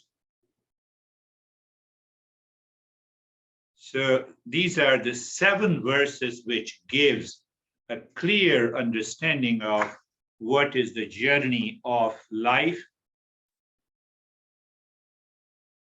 Think of it, contemplate. In 12 or 13 minutes, we cannot reach to that understanding. So impurity of the mind, I should understand, and I should employ certain methods to purify the mind. After purification of the mind, by the practice of non-viveka and vairagya, I become a seeker. From the seeker, I understand what exactly is the emptiness of the mind. That is the objectless state of the mind. And then that mind is withdrawn deep inside the cave of the heart. What is located in the cave of the heart? It is our real self. The mind merges with the real self. When the mind merges with the real self, that knowledge of the real self is a meditative and the mindfulness state, and that results in end of suffering and awakening to permanent peace and happiness. Thank you, Ukrainian Ayurveda and Yoga Association. Thank you, Kundanji. And thank you, Bharatin. Thank you, all the previous speakers who enlightened me. I will be studying, especially with Dr. Mishra, who shared a very deep and interesting understanding of yoga, Ayurveda, and Jyotish. Thank you very much. Namaste. Sir, self-knowledge, self-knowing, how to understand it clearly. It's a vast topic. Of course, we have very less time, 10 minutes. But the idea is, sir, to bring the Ukrainian people to the Ukrainian people should know the masters and gain the knowledge. We'll find more time and we'll do lots of things. Thank you once again, sir. In the midnight, it's midnight in America, and you found time to bless us. Thank you, sir. Thank you very much.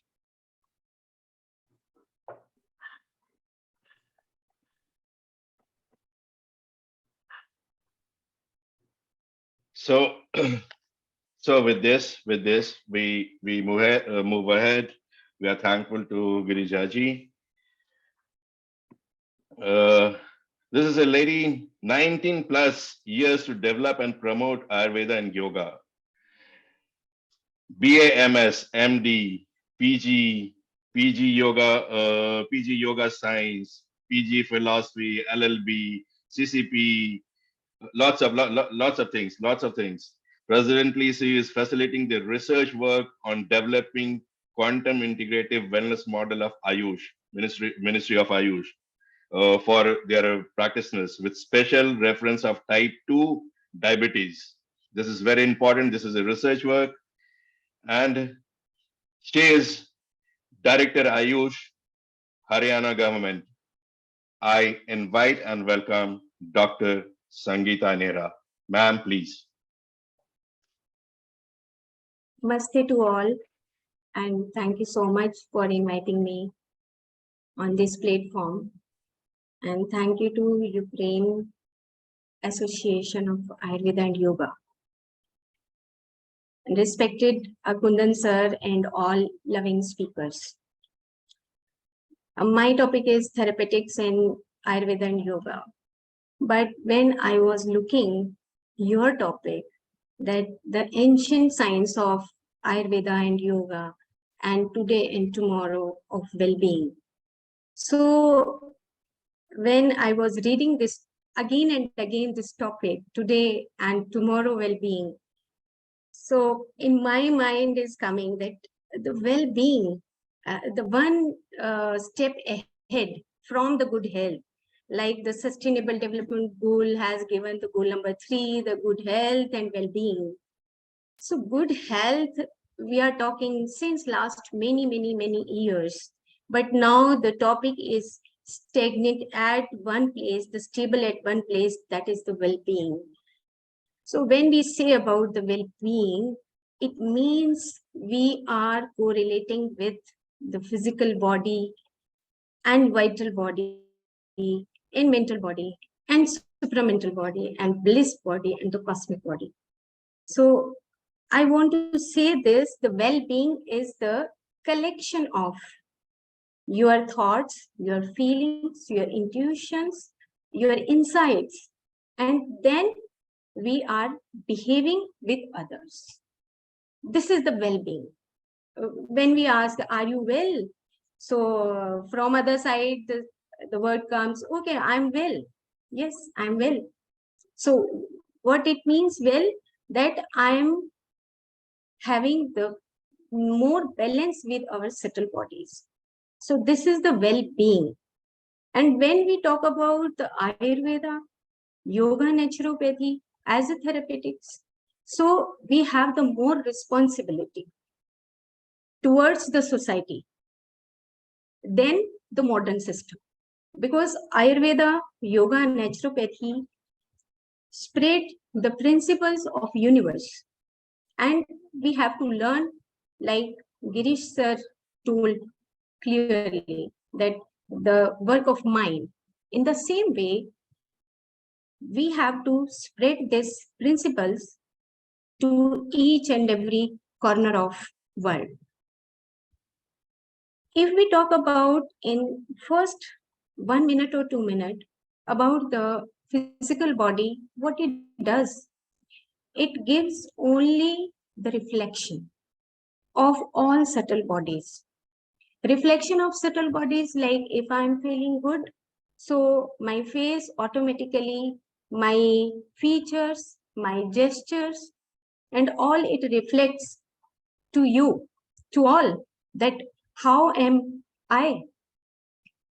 These are the feelings. This is the part of the vital body where we talk about the chakras. And if we experience, then we can tell about, yes, I'm feeling good or bad.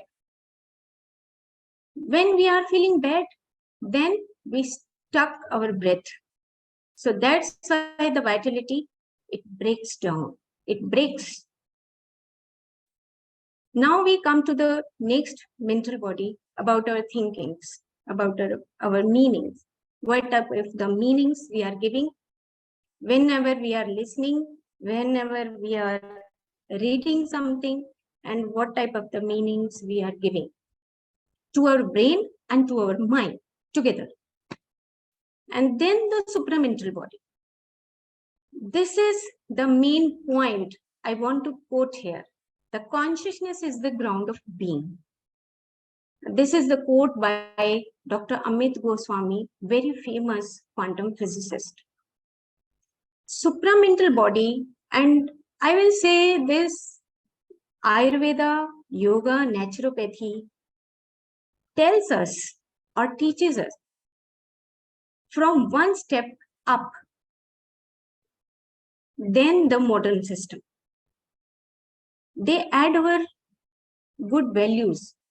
So that's why the supramental body, we flow at the supramental body.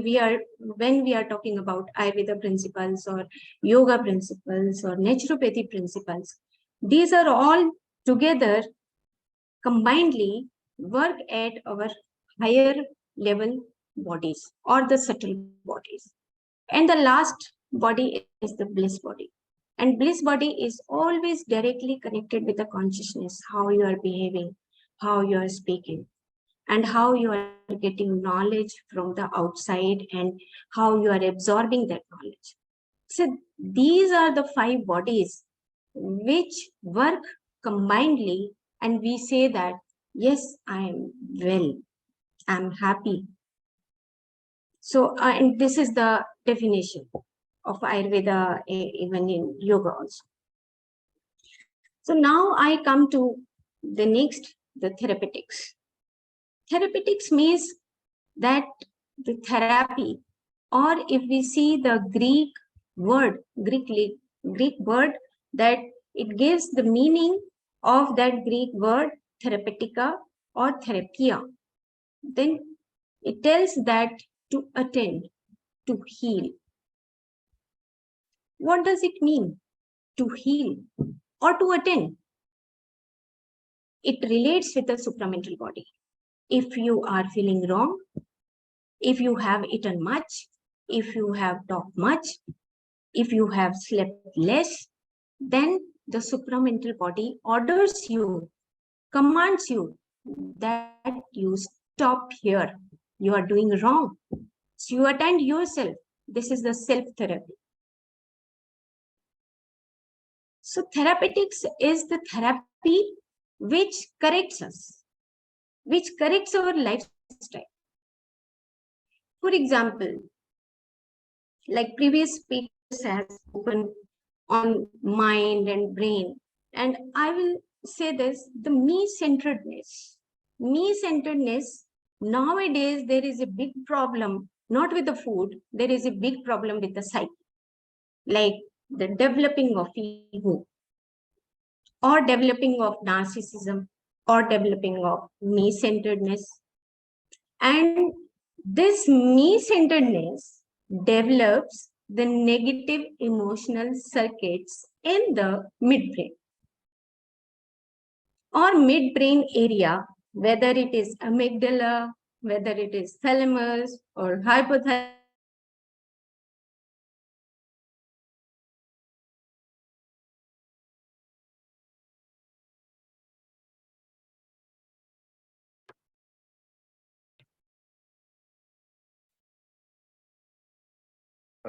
There is something with the connection. We'll wait.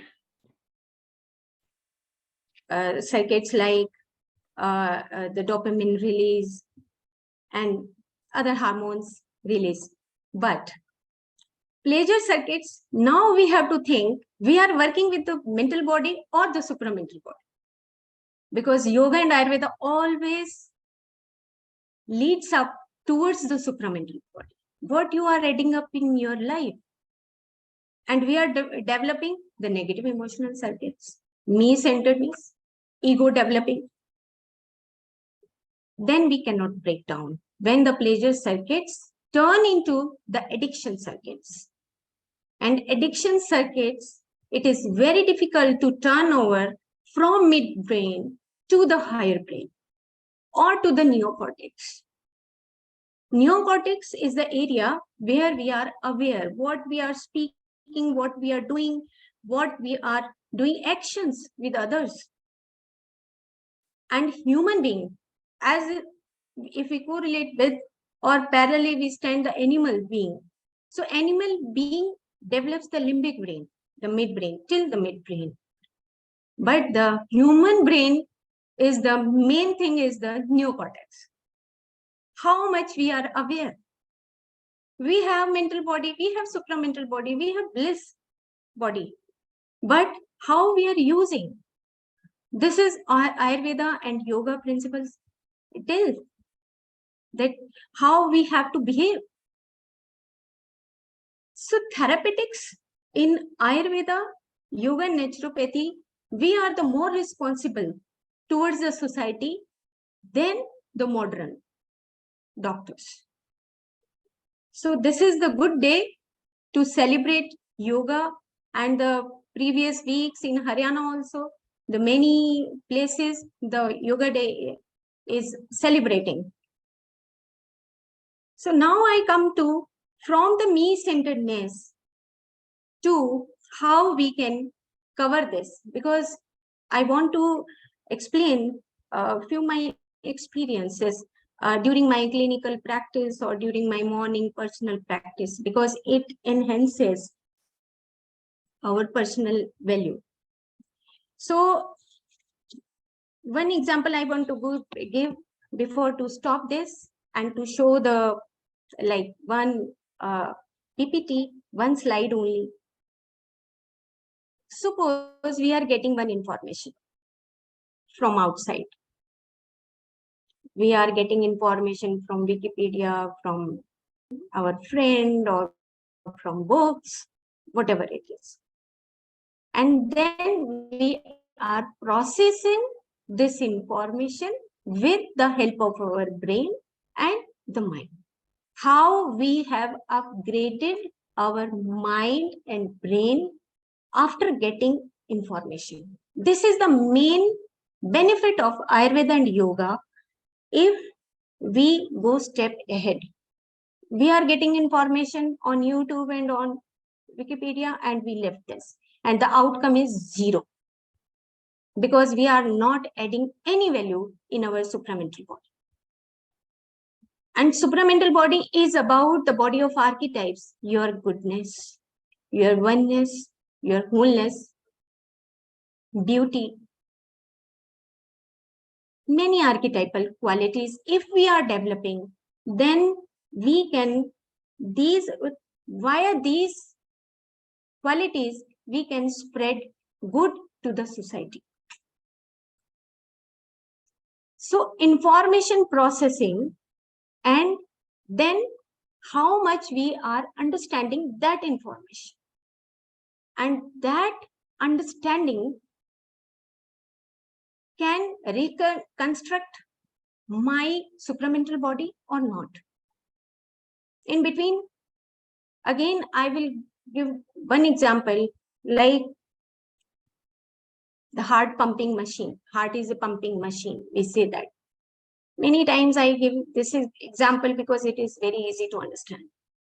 But if I'm having the compassion, if I'm loving to someone, so this heart says something different along with the pumping machine, because pumping machine in all over the world, billions of peoples, all are having the heart.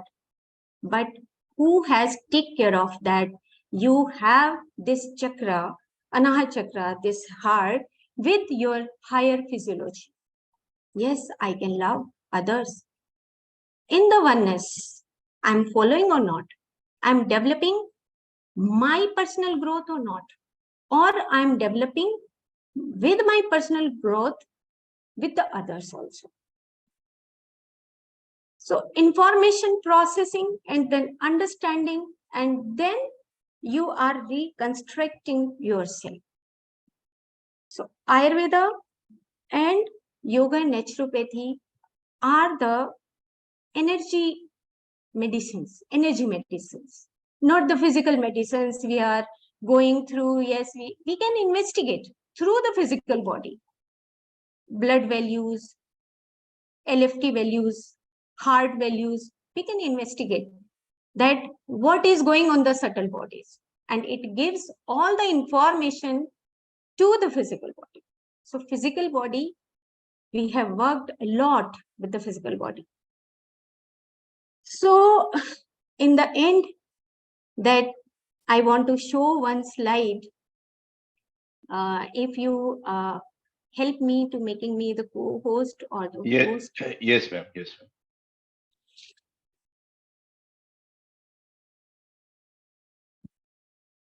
Please, ma'am.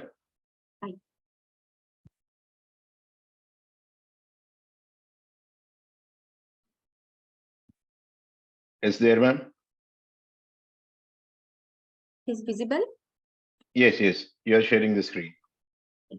Yes, it's visible, ma'am. Yes, please. Thank you. So if you see the one picture ahead, my wife and my mother-in-law, I have taken this picture from Quantum Brain because nowadays I'm finished my PhD in quantum healing. So we have the two dual policy in mind, that what we see that as my wife or my mother-in-law, if you see the upper portion, that if I state forward upper portion, you see the wife and you see the lower portion. That if, like, I want to say that this is the illusionary thinking, and then we come to the on the right place, like mind to supramental body, and the below the same structure, that when we see the broad, and then we can see the things are same, but we see the broad and narrow. And this slide, this is a one person. I have presented one paper. This is a patient Mangu, and this is post-COVID patient. He has having the heart pain, and I have spent much time with his like personal problems, and I'm more experienced in the tongue analysis. So the first month when he visited to me, that this was the tongue structure, and after 6 months, and in the last one, you are seeing the tongue structure. So these are the signs and the symptoms. We can say this. If we are giving much time towards the research work, scientific research work, one-to-one study or in the group studies, so we can do a lot and for the benefit of the society. And in the last, I want to add that the yoga and naturopathy is about the awakening of intelligence. Awakening of intelligence, how much you are understanding the information and how much you are imbibing that information with understanding and reconstructing yourself and the society. So thank you so much giving me the time, and thank you Bharatji, always you encourages me, and thank you Kundan sir. Thank you so much.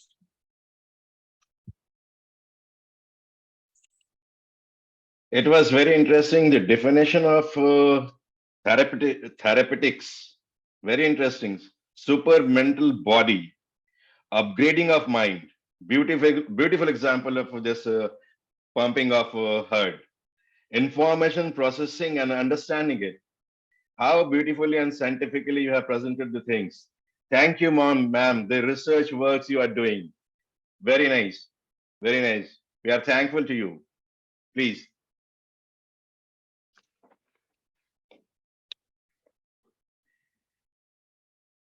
So we move ahead.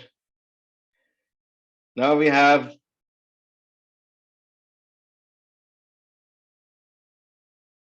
editor-in-chief of a editor-in-chief Yoga Mimasha, a scientific journal, author of a number of books on yoga and modern psychology, many books, has published a large number of scientific papers, has widely traveled across the world for promoting meditation and yoga and Ayurveda. 30 plus years of research and teaching experience, particularly in meditation. First ever PhD in psychology that discovers fundamental psychophysical basis of meditation. First ever PhD done in this subject. PhD in psychology, Joint Director Research, College of Kavil Vidyam, the Sanskrit, Lonavala, India, Dr. Arish Bogalji. Sir, we welcome and invite you.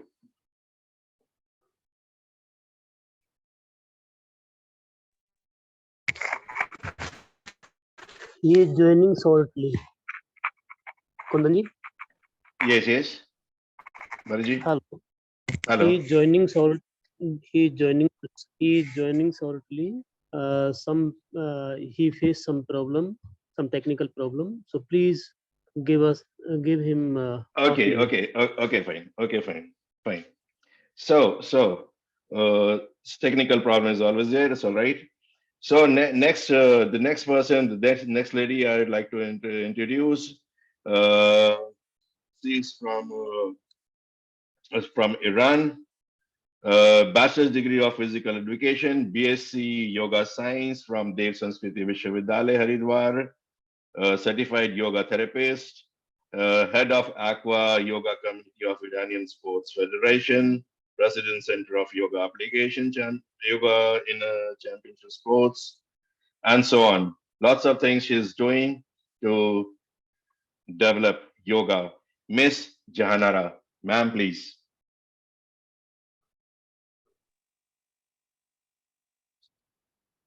It is available.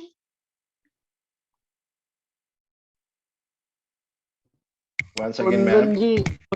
Kundan ji please Bhogal sir join कर गए हैं तो उनका turn उनका ही रहने दो please request you Okay, fine. It is available. Okay. Madam Jahanara, Bhogalji has joined. He has less of time, so please wait. Next, please. So, Dr. R.S. Bhogal is here. Sir.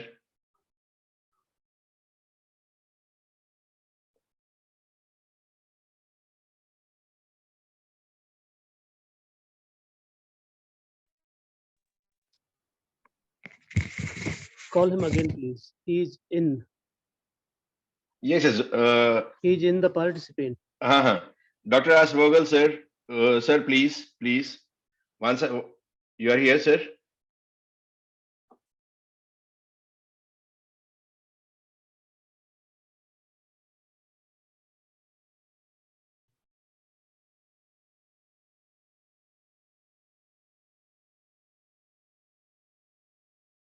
Hello, Yes, Dr. Vogel is with us. Sir, yes. Once again, I welcome you. I invite you, sir. So once again, I'll say this is the person first ever PhD. He has first ever PhD on this subject. PhD that discovers fundamental psychophysical basis of meditation. So lots of books he has published. Editor-in-chief of Yoga, the Yoga Bimasha, a scientific journal. Recipients of many awards, national and international levels. 30 plus experience of research and teaching experience, particularly in the field of meditation. So Joint Director Research, Lonavala, India, sir. We welcome and invite you, sir. Please. Namaskar. And first of all, thank you very much for your forbearance with me, because there was some problem. I want to first speak about Kathopanishad as to how our forefathers had vision so long back. You know that in medical science we have extroception, that we take all the knowledge from outside through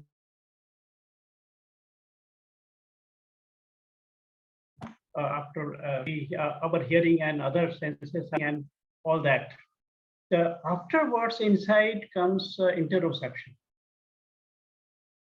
That is subtle practices, subtle the processes going on within the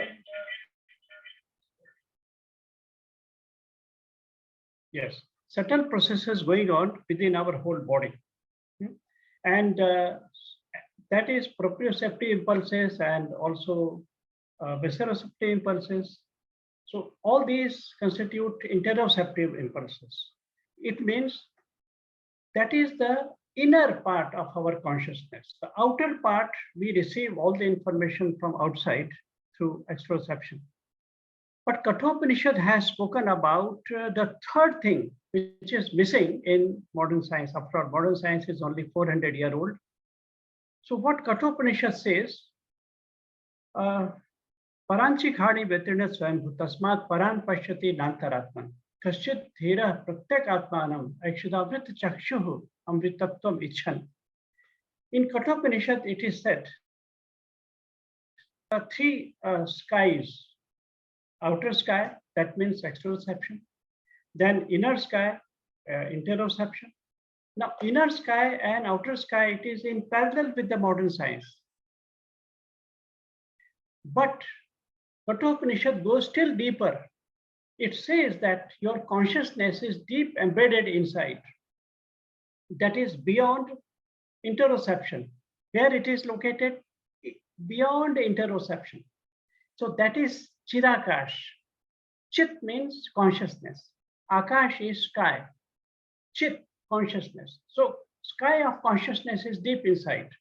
And what it further says that we want peace, we want inner kind of joy, but it is always at an elusive length from us. For example, the concept of mental health has not been much understood as far as cure is possible. In fact, mind, according to yoga, is something to be transcended. Health of the mind is an misnomer term. If you give health to mind, then mind would play havoc. That is what yoga says. Because manute aneni iti manaha sankalpa katto manaso lakshana. And if we come to again Kathopanishad, it says that our body is just like erstwhile chariot, whereby 5 horses are just 5 senses, and they are tied with the rope, and rope is at the hands of buddhi, that is intellect. Now, the rope is verily mind. It means mind is only medium according to yoga. Mind cannot take decision.